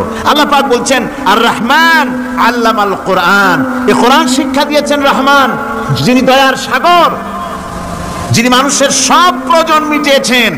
কোরআনের মতো একটা বড় প্রয়োজন তিনি মিটাবেন না, তা কি হতে পারে? জোরে কোন হতে পারে? মানুষ সৃষ্টি করলেন, অথচ মানুষের চলার পথ দিলেন না। মানুষ সৃষ্টি করলেন, মানুষ কোন পথে চলবে, কি করলে আল্লাহ রাজি হবেন, কি করলে বেহেশতে যাব, কি করলে শান্তিতে থাকবো দুনিয়ায়, এর কোনো পরিকল্পনা তিনি দিলেন না। তিনি শুধু বললেন নামাজ পড়ো, রোজা রাখো, আর তা যদি না করো কিয়ামতে জাহান্নামে যাবা। আল্লাহ কি এইভাবে জালিম? আল্লাহ এরকম জালিম? ওয়ামাল্লাহু বিযাল্লামিল লিল আবিদ। আল্লাহ পাক বলেছেন আমি আমার বান্দার জন্য জালিম নই, আমি বান্দার উপরে জুলম করি না। আল্লাহ পাক রহমান, তিনি আমাদের পথ দেখিয়েছেন। তিনি কি সুন্দর, কত রহমত তার, কত দয়া। রহমান নাম দিয়ে সূরাটি শুরু করেছেন। এই কোরআন শিক্ষা দিয়েছেন তিনি, যিনি দয়াবান। আল্লাহ রাব্বুল আলামিন বলেন আল্লাযী জাআলা লাকুমুল আরদা মাহাদান ওয়া জাআলা লাকুম ফীহা সুবুলান লাআল্লাকুম তাহতাদুন। তিনি আল্লাহ যিনি তোমাদের জন্য এই পৃথিবীটাকে সমতল করেছেন, এই পৃথিবীটাকে সুন্দর করেছেন, সমতল করে দিয়েছেন। আর তোমাদের চলার জন্য তিনি রাস্তা তৈরি করেছেন, সমতল জমিনের উপরে করে দিয়েছেন, পৃথিবীটাকে সমতল করেছেন, মাটিটাকে সুন্দর করেছেন, রহমত করেছেন। তিনি পৃথিবীর মানুষকে বসবাসের জন্য একটা পৃথিবী বানালেন, কিন্তু সেই পৃথিবীতে সেই মাটিটা এমন হলো যেখানে এত শক্ত যা বিল্ডিং করা যায় না, যেখানে মাটি খোসা যায় না, জমিন চাষ করা যায় না। জমিন কি এরকম শক্ত? জোরে বলেন এরকম শক্ত? এরকম শক্ত না। আবার বৃষ্টি পড়লে যে কাদা হয়, ওই রকম যদি জনমের মতো আল্লাহ কাদা বানায় দিতেন যে মানুষ দাঁড়াইতেই পারে না, কাদার মধ্যে ডুবে যায়, এরকম যদি অবস্থা হতো, তাহলে এই পৃথিবীর এই জমিনের উপরে মানুষ বাড়ি ঘর বানাইতে পারতো না। ঠিক কিনা কর? আল্লাহ পাক বলছেন আমি একটা ভারসাম্যের মাধ্যমে এই পৃথিবীকে, এই জমিনকে সৃষ্টি করছি, এবং এই জমিন যেন তোমাকে নিয়ে নড়াচড়া করতে না পারে সেজন্য আমি পাহাড় দিয়েছি। পাহাড়গুলিকে কিলকের মতো, পেরেকের মতো খিল মেরে দিয়ে পৃথিবীটার ভারসাম্য রক্ষা করেছি, যাতে করে তোমাকে নিয়ে টালমাটাল হতে না পারে। এই সুন্দর করে পৃথিবীটা বানালাম। তারপরে وَلَقَدْ مَكَّنَّاكُمْ فِي الْأَرْضِ وَجَعَلْنَا لَكُمْ فِيهَا مَعَائِشَ قَلِيلًا مَا تَشْكُرُونَ। আল্লাহ পাক বলেন আবার দেখো, এই জমিনে আমি তোমাদেরকে প্রতিষ্ঠিত করেছি, আর জমিনের উপরে তোমরা যাতে রুজি রোজগার করতে পারো সে ব্যবস্থাও আমি করে দিয়েছি। জমিন সৃষ্টি করেছি, আবার রুজি রোজগার করবে সে ব্যবস্থাও আমি তোমাদের জন্য করে দিয়েছি। এই পৃথিবী তুমি চাষাবাদ করবে, তাতে ফসল হবে সে ব্যবস্থা করে দিয়েছি, বাড়িঘর বানাবে সে ব্যবস্থা করে দিয়েছি। তারপরে পৃথিবীর এই মাটির নিচে তোমার জন্য সম্পদ রেখেছি, সমুদ্রের ভিতরে, নদীর ভিতরে, সেখানেও তোমার জন্য সম্পদ রেখেছি। আমি রহমান সব প্রয়োজন মিটিয়েছি। শুধু এর জন্য নয় যে সৃষ্টি করলাম, ইবাদত করলাম আর জাহান্নামে পাঠিয়ে দিলাম, তা তো না। তোমাকে আমি সৃষ্টি করেছি, তোমার প্রয়োজন, যত প্রয়োজন তোমার ছিল জীবনে, সমস্ত প্রয়োজনগুলি আমি মিটিয়েছি। আল্লাহ পাক বলছেন وهو الذي سخر البحر لتأكلوا منه لحما طريا وتستخرجوا منه حلية تلبسونها। আল্লাহ পাক বলেন এই সমুদ্রকে আমি আল্লাহ তোমার নিয়ন্ত্রিত, তোমার নিয়ন্ত্রণাধীন করে দিয়েছি সমুদ্রকে, আর তার ভিতরে তাজা মাংস, তাজা গোশত তোমার জন্য রেখেছি, খাবার রেখেছি। আবার তুমি পরিধান করতে পারো এমন জিনিসও, ব্যবহারের জিনিস সমুদ্রের মধ্যে রেখে দিয়েছি। তার মানে হলো সমুদ্রের ভেতরে, তার ভিতরে মাছ রয়েছে, টাটকা মাছ আছে, মণিমুক্তা আছে, স্থলভাগে পৃথিবীর মাটির উপরে যত জিনিস আছে, যত নিয়ামত আছে, সমুদ্রের তলদেশে তার কোনো অংশে কম নাই, বরং তার থেকে আরো বেশি আছে। মাটির উপরে যত নিয়ামত আছে, সম্পদ আছে, মাটির তলায় তার থেকে কোনো অংশে কম নাই। অনেক নিয়ামত মাটির তলায় আছে, খনিজ দ্রব্যগুলি মাটির তলায় থাকে। সমুদ্রের তলদেশে অসংখ্য নিয়ামত আল্লাহ রাব্বুল আলামিন রেখেছেন। বলছেন আমি হচ্ছে রহমান, আমার দয়ায় ভরা, আমি তোমার সমস্ত প্রয়োজন আমি আমার দয়া দিয়ে আমি মিটিয়েছি। আমার ভাইরা, আল্লাহ সুবহানাহু ওয়া তাআলা তিনি হচ্ছেন রহমান, তিনি হচ্ছেন রহমান। জোরে বলেন তিনি কি? দয়ার সাগর,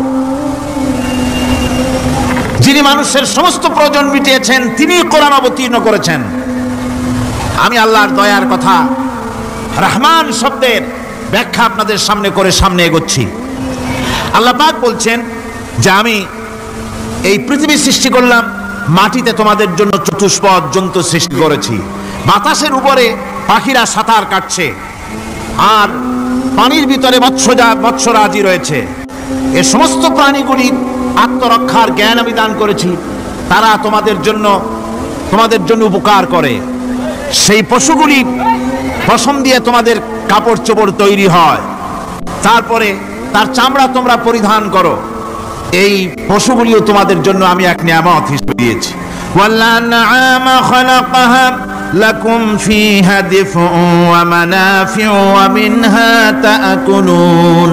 আল্লাহ সুবহানাহু ওয়া তাআলা বলেন আমি মানুষের জন্য পশু তৈরি করেছি, চতুষ্পদ জন্তু সৃষ্টি করেছি, যার পশম দিয়ে তোমাদের জন্য শীতের পোশাক তৈরি হয়। আপনারা যে এই যে চাদর গায়ে দেন, কম্বল গায়ে দেন, এগুলো কার পশম? পশুর পশম। পশুগুলির, জন্তুগুলির পশম দিয়ে আপনাদের জামা কাপড়গুলি তৈরি হয়।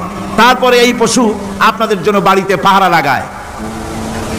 আল্লাহ পাক বলছেন এছাড়া এই পশুগুলি আমি এমন নিয়ামত দান করেছি, সমুদ্রের ভিতরে, জমিনের উপরে, মাটির তলায়, আবার আকাশের উপরে, জমিনের উপরে বিচরণশীল জীবগুলিও তোমার জন্য তৈরি করেছি। وَتَحْمِلُ أَثْقَالَكُمْ إِلَى بَلَدٍ لَّمْ تَكُونُوا بَالِغِيهِ إِلَّا بِشَقِّ الْأَنفُسِ। আল্লাহ পাক বলেন এই পশুগুলি তোমাদের আরো অনেক উপকারে আছে। তোমাদের বোঝাগুলি, বড় বড় বোঝাগুলি তারা এক শহর থেকে আর এক শহরে, দূর থেকে দূরান্তরে পিঠে করে তারা বহন করে নিয়ে যায়, যা তোমরা বহন করতে পারতে না। তোমাদের জন্য দারুণ কষ্ট হতো, মুসিবত হতো। এই ধরনের বোঝাগুলি, পশুগুলি তোমাদের জন্য বহন করে নিয়ে যায়। গাধা, ঘোড়া, হাতি আপনাদের বোঝাগুলিকে, বিরাট বিরাট বোঝা যা টানতে ট্রাক লাগে, মানুষের জন্য কষ্ট হয়, এই বোঝাগুলিও এই পশুর দ্বারা আল্লাহ পাক বহন করায় থাকেন। আল্লাহ পাক বলছেন ইন্না রাব্বাকুম লারাউফুর রহিম, নিশ্চয়ই তোমাদের রব তিনি তোমাদের প্রতি অত্যন্ত দয়াশীল, তার দয়া পৃথিবীর চতুর্দিকে ছড়িয়ে আছে। তিনি আমাদেরকে এই কোরআন নাযিল করেছেন, এই কোরআন আমাদেরকে শিক্ষা দিয়েছেন এমন এক রহমান যার দয়া পৃথিবীর চতুর্দিকে সর্বত্র ছড়িয়ে আছে। আল্লাহর দয়া চতুর্দিকে কি ছড়িয়ে আছে কোন? আল্লাহর দয়া, আল্লাহর মহব্বত, আল্লাহর করুণা সর্বত্র ছড়িয়ে আছে। আল্লাহ পাক বলছেন পশু সৃষ্টি করলাম, পশুগুলি তোমাকে পাহারা দিল, তার গোশত তোমরা খেলে, তাকে দিয়ে তোমরা মাল বহন করলে, তার পশম দিয়ে জামা কাপড় বানালে। আরো দেখো কি করলাম এই পশু দিয়ে, ওয়া ইন্না লাকুম ফিল আনআমি লাইবরা নুসকিকুম মিম্মা ফি বুতুনিহি মিন বাইনি ফারসিন ওয়া দামিন লাবানান খালিসান সাইগান লিশ-শারিবিন। আল্লাহ রাব্বুল আলামিন বলেন চতুষ্পদ জীবের মধ্যে বুদ্ধিমান ব্যক্তিদের জন্য নিদর্শন রয়েছে, যারা বুদ্ধিমান তাদের জন্য নিদর্শন রয়েছে। দেখো তোমার গাভীগুলি, এগুলি জমিনের ঘাস খেলো, এই ঘাস খাওয়ার পর তার শরীরের ভিতরে রক্ত তৈরি হলো, পেশাব হলো, ময়লা হলো। সেই পেশাব, ময়লা, রক্ত ইত্যাদির ভেতর থেকে আমি তোমাদের জন্য দুধ তৈরি করে দিলাম। যেখান থেকে পেশাব বের হলো, পায়খানা বের হলো, তার পাশের থেকে স্বচ্ছ, সুন্দর, সুমিষ্ট, সুস্বাদু দুধ আমি তোমাদের জন্য বের করে দিলাম। সুবহানাল্লাহ বিহামদিহি। দেখুন এই দুধ আল্লাহ পাক তৈরি করলেন। কাগজ তৈরি হয় যে মিল, কলকারখানায়, পেপার মিল, আপনারা যদি কোনো পেপার মিলে যান তো যে দেখবেন কাগজ তৈরি হয় গাছ দিয়ে। এই গাছগুলি মিলের মধ্যে মেশিনের মধ্যে ঢুকানো হয়, মেশিনের ভিতরে গাছটা ঢুকে মেশিনের তাপে, বৈদ্যুতিক তাপে এই গাছগুলি গলে যায়, পানি হয়ে যায়।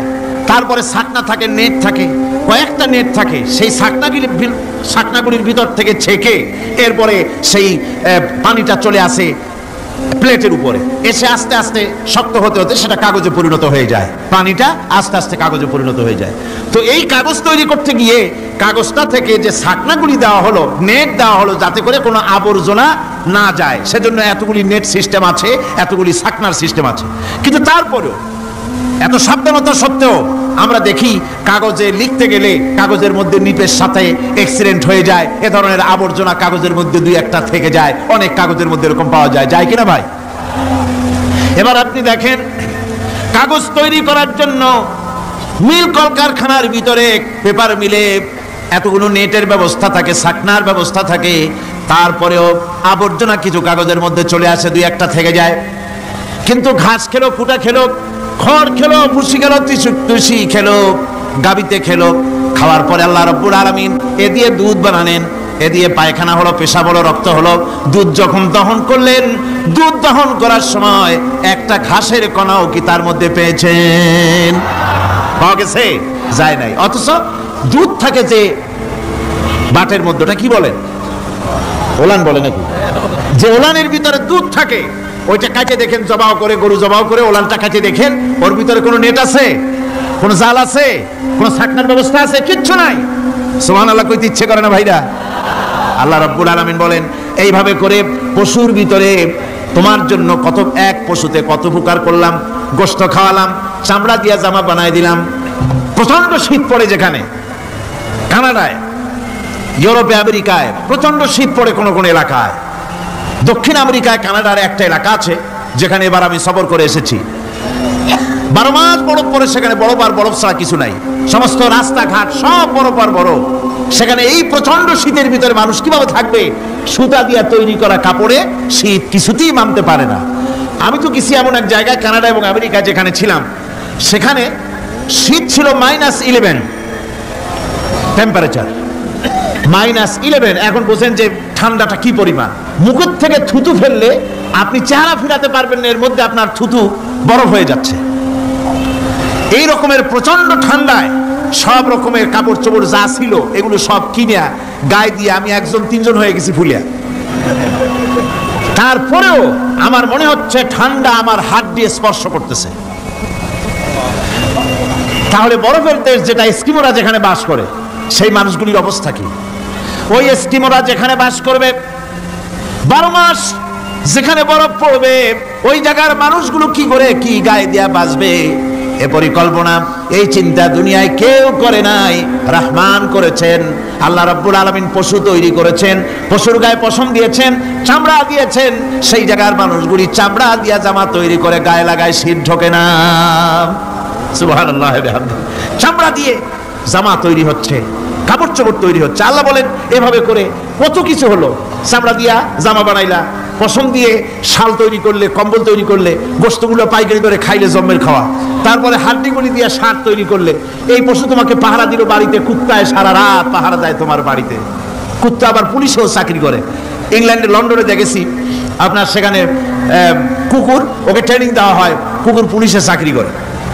কোনো পুলিশ আছে হাবিলদার, সাব ইন্সপেক্টর, তবে কুত্তা জানে না যে সাব ইন্সপেক্টর কিনা আসে।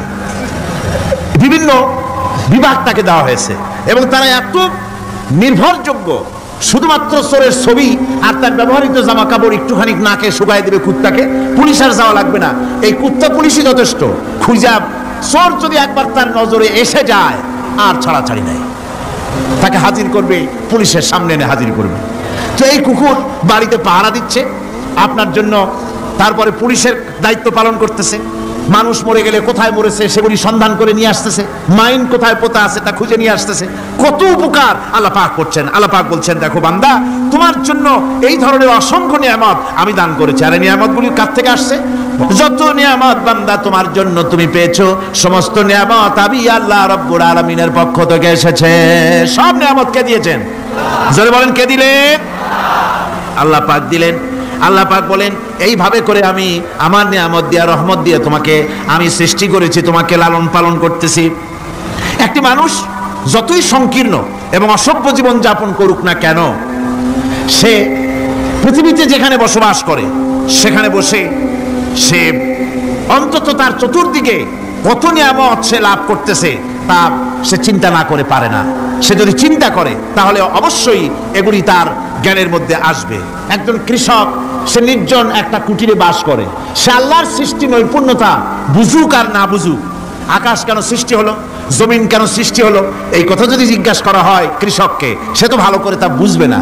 কিন্তু অন্তত এতটুকুন কথা একটা মূর্খ একজন চাষি যে প্রত্যন্ত একটা অঞ্চলে বাস করে, একটা নিবিড় পল্লীতে বাস করে, অজপাড়াগায় বাস করে, কোনো শিক্ষার আলো পৌঁছায় নাই, স্কুল নাই, কলেজ নাই, বিদ্যুৎ নাই, হসপিটাল নাই, রাস্তা নাই, টেলিফোনের ব্যবস্থা নাই, এমন একটা জায়গায় একটা নিরেট, একটা মূর্খ, একটা চাষি একটা ঘরের মধ্যে বাস করে। সে পৃথিবীর আল্লাহর সৃষ্টি নৈপুণ্যতা আর কিছু বুঝুক আর না বুঝুক, এতটুকুন কথা তো সে বোঝে যে আমি যদি অসুস্থ হই তাহলে এই গাছপালার পাতা শিকড় বেটে খেলে আমি রোগমুক্ত হয়ে যাই। আমি প্রচন্ড রোদ্রে যখন পুড়ি গাছের তলায়, আমি ছায়া নিলে পরে আমি তখন আরাম পাই, ঠান্ডা পাই। এই গাছগুলি তার তরুণ বয়সে আমাকে ফল দেয়, গাছ যখন বড় হয় তখন সে আমাকে ছায়া দেয়। এই গাছের তক্তাগুলি দিয়ে, গাছ দিয়ে কাঠ হয়, তা দিয়ে তক্তা হয়, তা দিয়ে খুঁটি হয়, তা দিয়ে আড়া হয়, তা দিয়ে নৌকা হয় ইত্যাদি সে বুঝতে পারে। তাছাড়া এই গাছ যখন বুড়ো হয়ে গেল, শুকিয়ে গেল, তখন এই গাছ দিয়ে আগুন জ্বালায়া আমি রান্না বান্না করি, গাছ এত আমার উপকার করছে, তার দ্বারা উত্তাপ পাই, আলো পাই, এত কিছু পাই। একটা মূর্খ লোকও চিন্তা করলে এতগুলি জিনিস সে অনুভব করতে পারে এবং এরপরে তার চিন্তা চলে যায় যে এই সমস্ত নিয়ামত এমনি এমনি হয় নাই, নিঃসন্দেহে একজন এগুলি সৃষ্টি করেছেন, তার নাম আল্লাহ। তার নাম কি? তার নাম রহমান। যারা বলেন তার নাম কি? রহমান। তিনি সৃষ্টি করেছেন, তিনি এগুলি দান করেছেন। এই বৃক্ষরাজি আল্লাহ পাক বলছেন নিল্লাযী জাআলা লাকুম মিনাশ শাজারিল আখদারি নারান ফাইযা আনতুম মিনহু তুকিদুন। আল্লাহ রাব্বুল আলামিন বলেন সেই দয়াময় আল্লাহ রাব্বুল আলামিন গাছ সৃষ্টি করেছেন, আর এই গাছগুলি সৃষ্টি করে দিয়েছেন তোমাদের কাজের জন্য, যা দিয়ে তোমরা আগুন জ্বালাও, চুলা জ্বালাও, রান্না বান্নার কাজ করো। ওয়া রাহমাতি ওয়াসিআত কুল্লা শাই, আমার রহমত ঘিরে আছে আমার গোটা পৃথিবীকে, সর্বত্র আমার রহমত আর রহমত। এই কোরআন শরীফ শিক্ষা দিয়েছেন তিনি আর রহমান আল্লামাল কোরআন। এই কোরআন শিক্ষা দিয়েছেন সেই মহান আল্লাহ রাব্বুল আলামিন, যিনি হচ্ছেন রহমান, যার দয়া দিয়ে গোটা পৃথিবী পরিব্যাপ্ত হয়ে আছে। এক মুহূর্তের জন্য চিন্তা করুন, এক মুহূর্তের জন্য চিন্তা করুন, আল্লাহ পাকের দয়া যদি না থাকতো তাহলে কি অবস্থা হতো? এই পৃথিবী আছে কিন্তু কোনো সৌন্দর্য নাই, আকাশ আছে কিন্তু কোনো তারকা নাই, তারকা আছে কিন্তু তাতে কোনো আলো নাই, গাছ আছে কিন্তু তাতে কোনো সবুজ শ্যামলিমা নাই, আওয়াজ আছে কিন্তু তাতে কোনো সুর নাই, মানুষ আছে কিন্তু তার দেহের মধ্যে কোনো ঐক্য নাই।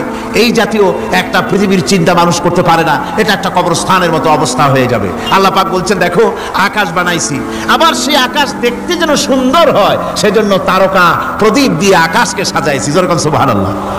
আল্লাহ রাব্বুল আলামিন বলেন ওয়ালাকাদ যায়্যানাস সামাআদ দুনিয়া বিমাসাবিহ। আল্লাহ পাক বলেন এই দুনিয়ার আকাশ খানিকে তারকা প্রদীপ দিয়া সাজায় রেখেছি মনের মতন, দেখো তুমি তাকাইয়া কি সুন্দর করে নয়নবিরাম দৃশ্য আকাশ বানালাম, চতুর্দিকে তারকা রাত্রে ফুটে উঠলো, যা দেখলে মানুষের নজর, মানুষের সুন্দর, তার চক্ষু শীতল হয়ে যায়। ধরে বলেন সুবহানাল্লাহ। সুন্দর করে এই আকাশটাকে আমি সাজিয়েছি। তারপরে আল্লাযী খালাকা সাবআ সামাওয়াতিন তিবাকা মা তারা মিন খালকির রাহমানি মিন তাফাবুত।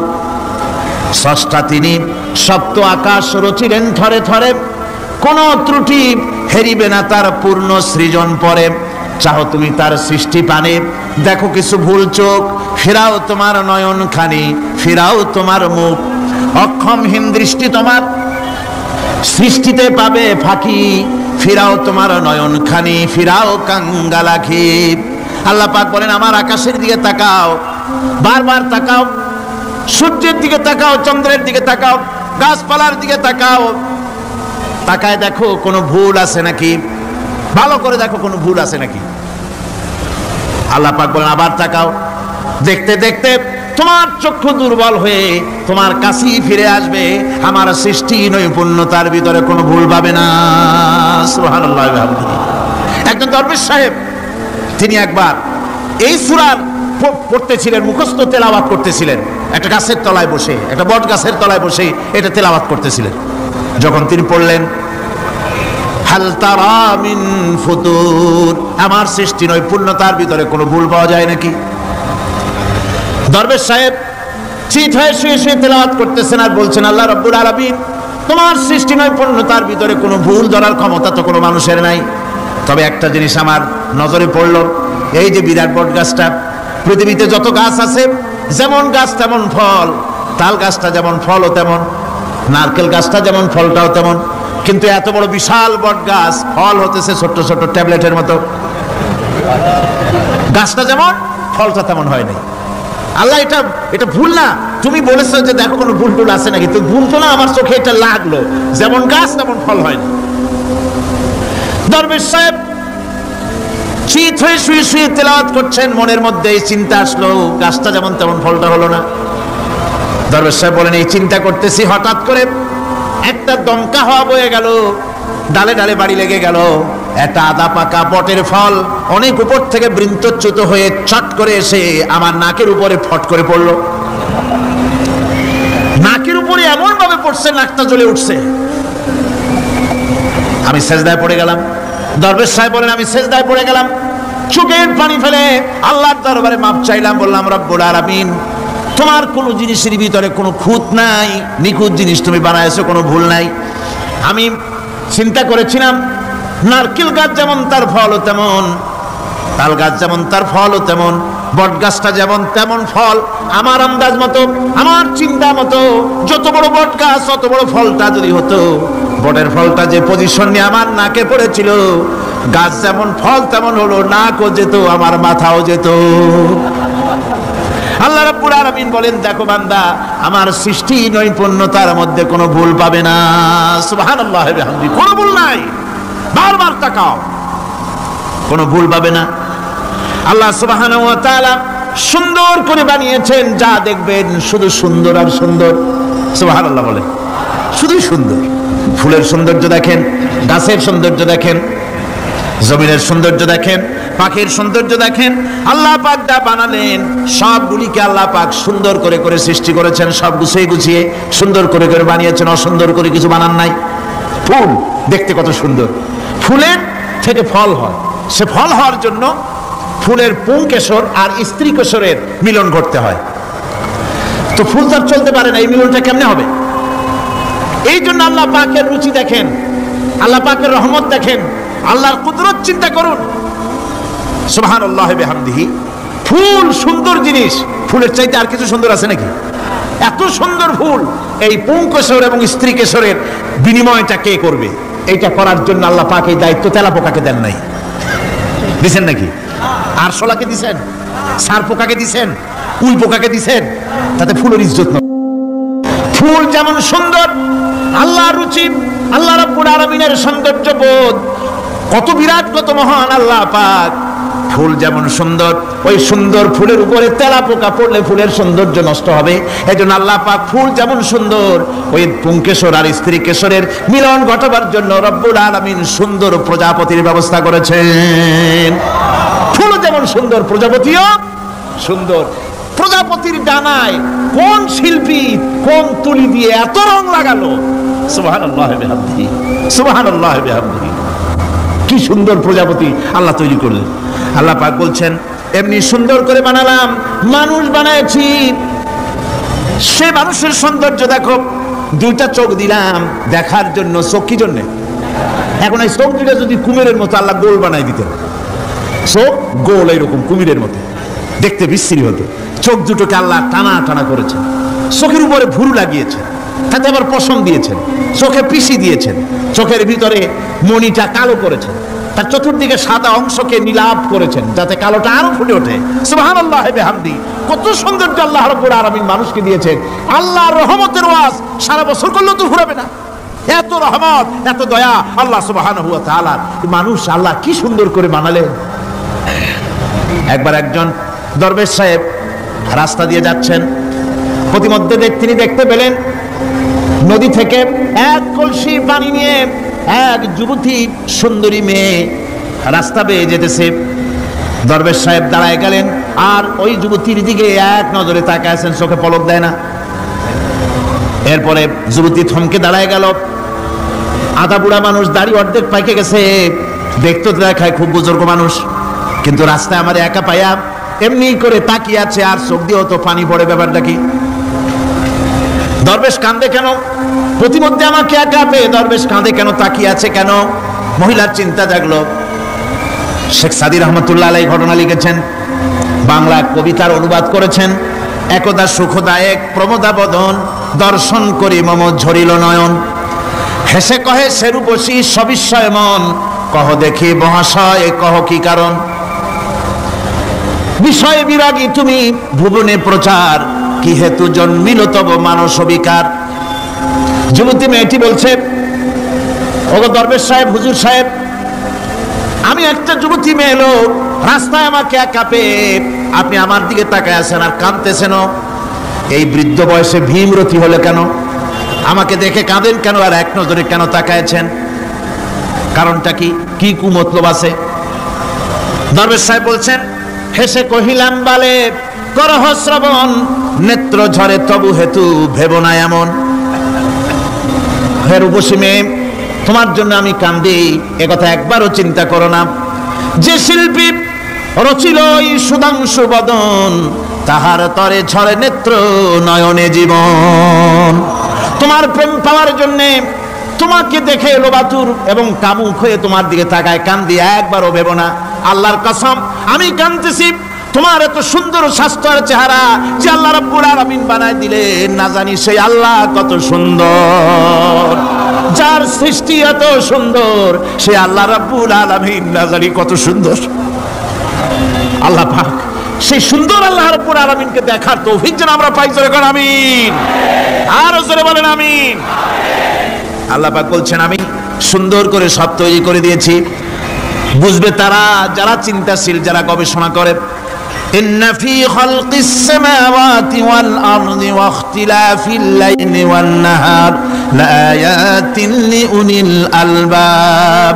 নিশ্চয়ই যারা নাকি জ্ঞানবান, তারা রাত এবং দিনের পরিবর্তন, আকাশ এবং জমিনের সৃষ্টি ইত্যাদির ব্যাপারে, এই সৃষ্টি নৈপুণ্যতার ব্যাপারে তারা চিন্তা করে, গবেষণা করে।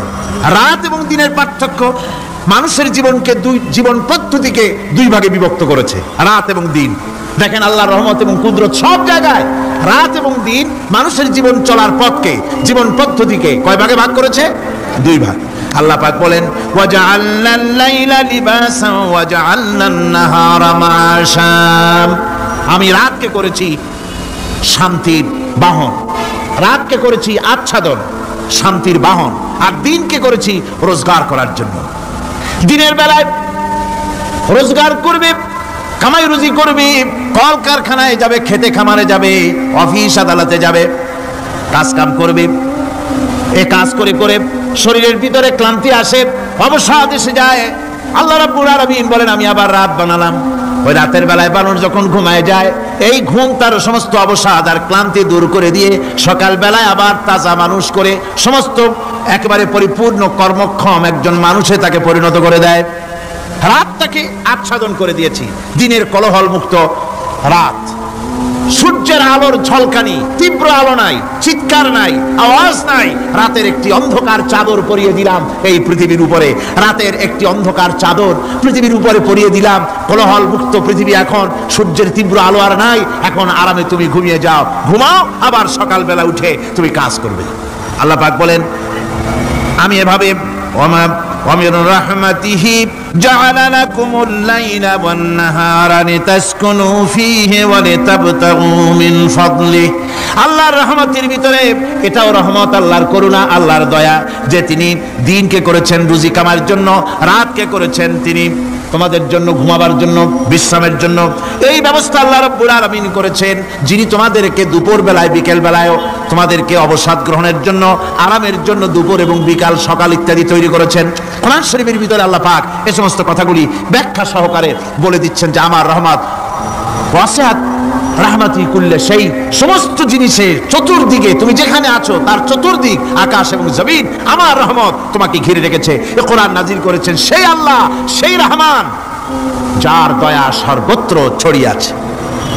আল্লাহ পাক বলছেন এরপরে তোমাকে সৃষ্টি করলাম, জমিন সৃষ্টি করলাম খাবারের জন্য।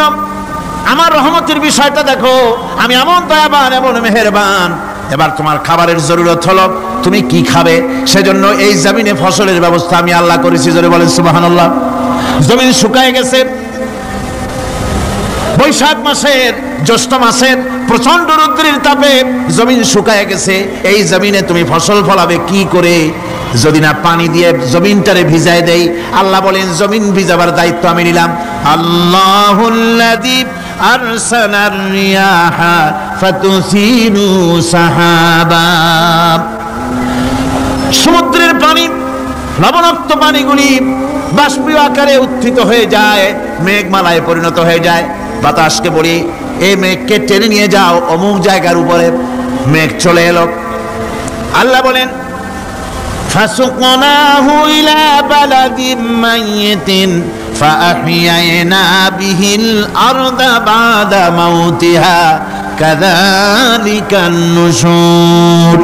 আল্লাহ পাক বলছেন বৃষ্টির পানি পড়লো, মরা জমিন জিন্দা হয়ে গেল। এই মরা জমিন জিন্দা হলো। এরপরে তুমি বীজ বপন করলে, ধান বপন করলে, গম বপন করলে, মাটির খাসলাত হলো সব পচায় দেওয়া। মাটির খাসলাত কি কথা বুঝেন না? মাটির ধর্মটা কি? পচায় দেওয়া। যা রাখেন পচে যাবে, লোহা রাখেন জং ধরে যাবে, পাথর রাখেন আস্তে আস্তে, এ ধরনের যেসব জিনিস রাখেন আস্তে আস্তে করে ধ্বংস হয়ে যাবে, পচে যাবে। ওই মাটির ভিতরে ধান এবং গম, আপনার ফসল, আপনার খাদ্য, আপনার রিজিককে আমানত করে দিলেন। আল্লাহ পাক ওটাকে হেফাজত করলেন। এরপরে ওর ভিতর থেকে পাতা অঙ্কুরিত হয়ে বেরিয়ে এলো। এখন কেউ যদি বলে আল্লাহ যদি পানি না দেন, আল্লাহ যদি বৃষ্টিতে না দেন, তাহলে আমার অসুবিধাটা কি? আল্লাহ বলেন দেখো বৃষ্টিটা তো আমি দিলাম। বৃষ্টিটা কে দিলেন? আল্লাহ পাক বলেন আফারাআইতুমুল মাআল্লাযী তাশরাবুন আনতুম আনজালতুমুহু মিনাল মুজনি আম নাহনুল মুনজিলুন। তোমরা যে পানি পান করো, আকাশ থেকে এই পানিটা কে বর্ষণ করে? তুমি করো না আমি করি? কে করে জোরে কর? আল্লাহ পাক বলছেন আমি পানি বর্ষণ করি। সেই পানিটা এই যে বঙ্গোপসাগরের পানি, আপনাদের কর্ণফুলীর পানি, মিষ্টি না নোনা? কি পানি জোরে কর? এই নোনা পানি আকাশে উঠলো। আল্লাহ পাক বলেন ইচ্ছে যদি করতাম লাউ নাশাউ জাআলনাহু জাজান ফালাউলা তাশকুরুন। পানি উঠালাম নোনা পানি, ইচ্ছে করলে লবণাক্ত অবস্থায় অবতীর্ণ করে দিতে পারতাম, জমিনের ফসল সব নষ্ট হয়ে যেত। কিন্তু আমি নোনা পানি উঠাইয়া ওই পানিগুলিকে মিষ্টি করে আমি নাজিল করে জোরে কান সুবহানাল্লাহ, মিষ্টি পানি অবতীর্ণ করে দিলাম। এখন মানুষ বলে আল্লাহ পানি না দিলে কি হইতো? আমাদের খাল আছে, বিল আছে, সাগর আছে, নদী আছে, পুকুর আছে, হাওড় আছে, টিউবওয়েল আছে, ডিপ টিউবওয়েল আছে। আল্লাহ বৃষ্টি না দিলে তো কি হয়ে গেল আমাদের? আল্লাহ পাক জবাব দিয়েছেন কুল আরাআইতুম ইন আসবাহা মাউকুম গাওরান ফামান ইয়াতিকুম বিমাইন মাইন। বলো দেখি সবে শুকাইয়া যদি যায় এই জমিনের পানি, তাহলে হেথায় তটুডির ধারা কে দিবে সবারে আনি। টিউবওয়েলের পানি, পাতালের পানি, দরিয়ার পানি, সাগরের পানি, হাওড়ের পানি, বিলের পানি সব যদি আমি আল্লাহ শুকায় দেই, আমি আল্লাহ ছাড়া এমন কোন শক্তি আছে যে মরা গাঙ্গে নতুন করে পানির জোয়ার এনে দিতে পারে? আছে কেউ? কেউ নাই। আল্লাহ পাক বলেন দেখো আমার রহমত, এভাবে করে আমি পানি দিলাম, বৃষ্টি দিলাম, এবার গাছ উঠলো। বীজ বপন করছিলাম, গাছ উঠলো। আনতুম আনশাতুম শাজারাতাহা আম নাহনুল মুনশিউন। মাটি থেকে এই গাছকে কে উদ্গত করে দিল? ভাই বেটা কে দিল? তুমি দিছো না আমি দিয়েছি? কে দিয়েছে জোরে কর, জোরে চিল্লা এখন কে দিল? আল্লাহ পাক বলেন গাছ উদ্গত করে দিলাম, গাছ এবার বড় হলো। এই গাছ আল্লাহ রাব্বুল আলামিন এই গাছ তৈরি করলেন। এই গাছ শুধু আপনার জ্বালানি দেয় না, গাছ শুধু ফল দেয় না, এই গাছ মানুষের জন্য গাছ হচ্ছে বন্ধু। মানুষের জন্য গাছ কি? যেরকম কি বন্ধু। সেই বন্ধুরে জন্মের কাটা কাটবেন নাকি? এই গাছ তৈরি হচ্ছে। গাছ বন্ধু কি করে? গাছ বন্ধু হচ্ছে আমরা যে শ্বাস প্রশ্বাস নেই, মুখের থেকে নাকের থেকে যে শ্বাসটা ফেলি, সেটা হচ্ছে আমরা গ্রহণ করি বাতাস থেকে অক্সিজেন, ছেড়ে দেয় কার্বন ডাই অক্সাইড। এটা হচ্ছে বিষ। এটা কি? আমরা নিলাম পরিশুদ্ধ অক্সিজেন, নিলাম, ছেড়ে দিলাম এটাকে বিষ করে। এই বিষটা ছড়িয়ে গেল। এখন এই বিষ যদি আল্লাহ পরিশুদ্ধ করার কোনো ফ্যাক্টরি না বানাতেন, তাহলে পৃথিবীর সমস্ত প্রাণী মরে যেত। সুবহানাল্লাহ, পেতে ইচ্ছে করে না? আল্লাহ পাক কি ব্যবস্থাটা করলেন! কোন দুনিয়ার ফ্যাক্টরি নাই মানুষ যে বিষাক্ত করে দেয় আবহাওয়াকে, সেটাকে রিফাইন করার ব্যবস্থা মানুষের কাছে নাই। আল্লাহ ব্যবস্থা করেছেন কি? আল্লাহ পাক গাছ বানায় দিলেন। গাছের সবুজ শ্যামল রং, ঘাসের সবুজ শ্যামল রং, তার খাদ্য হতেছে আপনি যেটা ছেড়ে দেন, আপনার জন্য যেটা বিষ, সেটা হচ্ছে তার জন্য খাদ্য। কার্বন ডাই অক্সাইড গাছ টেনে নেয়, সারা রাত টানতে থাকে অক্সিজেন থেকে, বাতাস থেকে সারা রাত টানতে থাকে। কার্বন ডাই অক্সাইড খাবার হিসাবে সে টেনে নেয়। আর দিনের বেলা যখন রোদ ওঠে, সূর্যের উত্তাপ আর গাছের সবুজ রং দুটোতে মিলে এক প্রকারের রন্ধন ক্রিয়া হয়, রাঁধা হয়। সেই রান্নার মাধ্যমে গাছের ভিতর থেকে গাছ আবার অক্সিজেন মানুষের জন্য, প্রাণীর জন্য ছেড়ে দেয়। সুবহানাল্লাহ। তো গাছ আপনার জন্য বন্ধু। একদিকে গাছ আপনার এই কাজ করলো, ফার্নিচার বানাইলো, ছায়া দিল, ফল দিল। আল্লাহ পাক বলেন, এই গাছগুলি কে তৈরি করলো? মিয়া তুমি করছো? না, আমি করছি। আমি আমার রহমত দিয়ে তোমার গাছ বানাই দিলাম। এরপরে ফসল দিলাম, ফসল হলো, তোমার তরি তরকারি হলো, সব কিছু তোমার হয়ে গেল। এবার ফসল দেখা মানুষে যখন দেখে জমিনে বড় বড় ধানের গোছা হয়েছে, মোটা মোটা ধানের গোছা হয়েছে, মোছে তখন তেল মাখে আর নতুন নতুন গানের আয়োজন করে। এবার ফসল বেশি হয়েছে, গান, থিয়েটার, বাজনা, গুনাগার বিবি, কত রকমের গানের ব্যবস্থা করে ফেলে। জমিনে ফসল আর মোছে তেল মাখে আনন্দে। আল্লাহ রাব্বুল আলামিন বলেন, লাউ নাশাউ লাজআলনাহু হুতামান ফাযাল্তুম তাফাক্কাহুন। আমি যদি ইচ্ছে করি তোমার জমিনের সমস্ত ফসলটাকে আমি সম্পূর্ণ কুটায় পরিণত করে দিতে পারি, তুষে পরিণত করে দিতে পারি। পারেন না? ধানের ভিতরে আল্লাহ যদি চাউল না দেন, তাহলে সব তুষ হয়ে যাবে না? তখন কি করবেন আপনারা? কি করবেন? কোন বাংলাদেশ তখন হরতালের দেশ। যখন আপনি দেখলেন যে জমিনে ধান এবার সব তুষ হইছে, তখন আল্লাহর বিরুদ্ধে হরতাল করেন। লাভ হবে কিছু? লাভ হবে? আল্লাহর বিরুদ্ধে আপনারা অনশন ধর্মঘট করেন, লাভ হবে কিছু? কোনো লাভ হবে না। আল্লাহ রাব্বুল আলামিন বলেন, কোনো লাভ হবে না, বরং তোমরা তখন বলবে, ইন্না লামুগরামুন বাল নাহনু মাহরুম। কপালে তখন আঘাত করবে, পরাঘাত করতে থাকবে আর বলবে যে আরে কপাল পোড়া হয়ে গেলাম, হতভাগ্য হয়ে গেলাম, বঞ্চিত হয়ে গেলাম, আল্লাহর রহমত থেকে সর্বনাশ হয়ে গেল। তখন কপালে আঘাত করা ছাড়া আর কিছুই করতে পারবে না। আল্লাহর বিরুদ্ধে মিছিল চলে না, সমাবেশ চলে না, বিক্ষোভ চলে না, হরতাল চলে না। মহান আল্লাহ রাব্বুল আলামিন বলছে, দেখো এইভাবে করে তোমার ফসলের ব্যবস্থা আমি আল্লাহ করেছি। আমি রহমান, আমি আল্লাহ পাক কি এমন রহমান। আজ জমিনের ফসল বৃদ্ধির জন্য ইউরিয়া, সুপার সালফেট, সালফার সারের ব্যবস্থা হয়েছে, নানান জাতের সারের ব্যবস্থা হয়েছে। যখন এই সার মানুষ তৈরি করতে শেখে নাই, আবহমান কাল থেকে জমিনের জন্য সারের ব্যবস্থা কে করেছেন? জোরে কর। আল্লাহ পাক বলেন, আমিন আয়াতিহি আইয়ুরিকুমুল বারকা খাওফান ওয়া তামাম। আমার অসংখ্য নিদর্শনাবলীর মধ্যে এটাও একটি নিদর্শন যে আকাশে বিদ্যুৎ চমকে মেঘের গর্জন হয়। এই যে বিদ্যুৎ চমকে গর্জন হয়, এর মধ্যে রয়েছে মানুষের জন্য ভীতি এবং আশা। তারা ভয় পায়, আর এর মধ্যে আশাও রয়েছে। আশাটা কি? আশা হচ্ছে এই যে বিদ্যুৎ যে বছর যত বেশি চমকায় মেঘে, সে বছর জমিনে ফসল তত বেশি বাড়ে। কৃষিবিদরা বলেছেন, বিদ্যুৎ যত বেশি চমকায় জমিনের ফসল তত বেশি বাড়ে। সুবহানাল্লাহ বিহামদিহি। এর একটা সিস্টেম আছে, সেই সিস্টেম অনুযায়ী আল্লাহ জমিনে ফসল বাড়ায় দিলেন। আল্লাহ ফসল দিলেন। এবার আপনার আল্লাহ পাক বলছেন, দেখো ফসল দিলাম, ধান হলো, চাউল হলো, মাছ হলো, গোশ হলো, সব হয়ে গেছে, এখন তুমি খাবে। রান্না বান্না হয়ে গেল, রহমত আমার দেখো, আমার রহমতটা দেখো। এ কোরআন শিখাইছেন সেই আল্লাহ রাব্বুল আলামিন, যার নাম রহমান। জোরে বলেন, তার নাম কি? রহমান। চাউল হয়ে গেছে, চাউল তো শুধু ভর্তা বানায় খাওয়া যাবে না। ভাত হয়েছে, আটা দিয়া রুটি তৈরি হয়েছে, কি দিয়া খাবেন? আল্লাহ রাব্বুল রাব্বুল আলামিন আপনার পুকুরের ভিতরে মাছ দিয়া দিলেন, জন্তু জানোয়ার দিলেন, চার পায়া জানোয়ারের গোশত হালাল করে দিলেন, পাখির মাংস আল্লাহ রাব্বুল আলামিন হালাল করে দিলেন। এখন মাছ হলো, গোশ হলো, মাছ আর গোশ সিদ্ধ করে খাওয়া যাবে? জোরে বলেন যাবে? যাবে না। তার গন্ধ নষ্ট করতে হবে আর সুঘ্রাণ সৃষ্টি করতে হবে। এই গন্ধ নষ্ট করে সুঘ্রাণ সৃষ্টি করার জন্য লবঙ্গ তৈরি করলেন কে? কথা কন না কেন? এলাচি কার? দারচিনি কার? লবণ কার? মরিচ কার? হলুদ কার? পেঁয়াজ কার? সুবহানাল্লাহ। এত নিয়ামত আল্লাহ রাব্বুল আলামিন বলেন ওয়া ইন তাউদ্দু নি'মাতাল্লাহি লা তুহসুহা। আমার নিয়ামত গণনা করে করে আমার নিয়ামত গুণে শেষ করতে পারবে না, এত নিয়ামত আমি দান করেছি। এরপরে তরি তরকারি হলো, মাছ গোশ খেতে খেতে অস্থির হয়ে যাবে, তারপরে তরি তরকারি দিলাম, শাক সবজি দিলাম, সব কিছু আমি আল্লাহ রাব্বুল আলামিন দিয়েছি। আমার নাম রহমান, তোমার সমস্ত প্রয়োজন আমি দিয়েছি, মিটাই দিয়েছি। এবার তরি তরকারি হলো আর মানুষ তরি তরকারি খাইলো, আল্লাহ শুকর আদায় করলো না। শুকর আদায় করে? করে না। এত সুন্দর মজার কদু, সেই কদু খায় আর কদু খাইয়া মোসে তাও মারে আর বলে স্বাদের লাউ বানাইলো বৈরাগী। আল্লাহ শুকর আদায় করে, আল্লাহর নিয়ামতের শুকরিয়া আদায় করে না। আমার ভাইরা, আল্লাহ রাব্বুল আলামিন বলেন এই পৃথিবীর আমি রহমান, কোরআন আমি শিখাইছি আমি রহমান।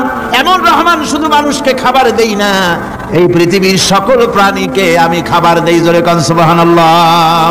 সকল প্রাণীর খাবার কে দেন? ওয়ামা মিন দাব্বাতিন ফিল আরদি ইল্লা আলাল্লাহি রিজকুহা। এই পৃথিবীর বুকে এমন কোন বিচরণশীল জীব নাই যে জীবের রিজকের দায়িত্ব আমি আল্লাহ গ্রহণ করি নাই। সমস্ত রিজকের দায়িত্ব কে নিয়েছেন? চিল্লায় কোন? আল্লাহ সুবহানাহু ওয়া তাআলা। আচ্ছা আপনি কত দেখি, একজন জমিদার, একজন বড় লোক, চৌধুরী, খুব বড় লোক, তার বাড়িতে 20 জন লোক গেছে রাতের বেলায়। 20 জন লোক গিয়ে মেহমান হইল। মেহমান হইয়া তারা বলতেছে সাহেব আমরা তো মেহমান, আমি এক একজন এক এক রকমের খাবার চাইলো। একজনে বললো আমি হরিণ খাবো, আর একজনে কয় আমি মুরগি খাবো, আর একজনে বললো আমি খরগোশ খাবো, আর একজনে বললো আমি হাতি খাবো, আর একজনে বললো আমি ছাগল খাবো। 20 জন মানুষে 20 রকমের খাবার চাইলো। একজনে কয় বোয়াল মাছ খাবো, আর একজনে কয় রুই মাছ খাবো। 20 জনে 20 রকমের খাবার দাবি করলো। বলেন জমিদার তো বাড়ির ধারে, জমিদারের বাপ, সেও কি পারবে 20 জনকে 20 রকমের খাবার পরিবেশন করতে? কোন প্রস্তুতি ছাড়া পারবে? পারবে কোন প্রস্তুতি ছাড়া? কোন প্রস্তুতি ছাড়া জমিদার হোক রাজা বাদশাহ হোক 20 জন মানুষের খাবার 20 রকমের দিতে পারে না। আর আল্লাহ এমন রহমান, এই পৃথিবীর লক্ষ কোটি কোটি জাতির প্রাণীকে কোটি কোটি রকমের খাবার আল্লাহ রাব্বুল আলামিন পরিবেশন করতেছেন। সাপের খাবার একরকম, ব্যাঙের খাবার আর এক রকম। ব্যাঙে যা খায় সাপে তা খায় না, সাপে যা খায় ব্যাঙে তা খায় না। হাতির খাবার, গন্ডারের খাবার, ভল্লুকের খাবার, বাঘের খাবার, সিংহের খাবার, মানুষের খাবার, ছাগলের খাবার, মুরগির খাবার, মশার খাবার, সারপোকার খাবার, সমস্ত খাবার ভিন্ন ভিন্ন। আবার সমস্ত খাবারের মজা আল্লাহ রাব্বুল আলামিন আলাদা আলাদা করে দিয়েছেন। এমন রহমান, আপনার পেট ভরবেন শুধু স্বাস্থ্য বাড়াবার জন্য, পেট ভরে খাওয়া দরকারটা ছিল। আল্লাহ পাক দেখলেন যে না, শুধু পেট ভরলে তো এরকম খাইতে চাইবে না, তাই আল্লাহ রাব্বুল আলামিন জিহ্বা দিয়ে দিলেন যাতে করে মজা লাগে আর খায়। সব রকমের মজা, এক এক গোশতে, এক এক মাছে, এক এক তরকারিতে এক এক রকম মজা। না সব রকম মজা, সব এক রকম মজা, ভিন্ন ভিন্ন রকমের মজা। আল্লাহ পাক বলেন আমি রহমান, দেখো আমি কিভাবে খাওয়াই। ওয়া কাইয়্যিম মিন দাব্বাতিন লা তাহমিলু রিজকুহা আল্লাহু ইয়ারযুকুহা ওয়া ইয়্যাকুম। এই পৃথিবীতে এমন অনেক বিচরণশীল জীব আছে যে প্রাণীরা নিজের জন্য কোনো সঞ্চয় করে না, সঞ্চয় করে শুধুমাত্র পৃথিবীর মানুষ। আর পিঁপড়ায় কিছু সঞ্চয় করে। অন্যান্য বহু প্রাণী আছে যাদের কোনো সঞ্চয় নাই। কি বলেন, পাতিশিয়ালের কোনো ব্যাংকে অ্যাকাউন্ট আছে নাকি? না। শীতের মৌসুমে পাতিশিয়াল আইসা ব্যাংকের ম্যানেজারকে বলে না যে কয়েক মুরগি আনছি, আমার নামে একটা অ্যাকাউন্ট ওপেন করেন, বৃষ্টির সময় আমি যেন ওগুলো উঠাইয়া পাইকারি দরে খাইতে পারি।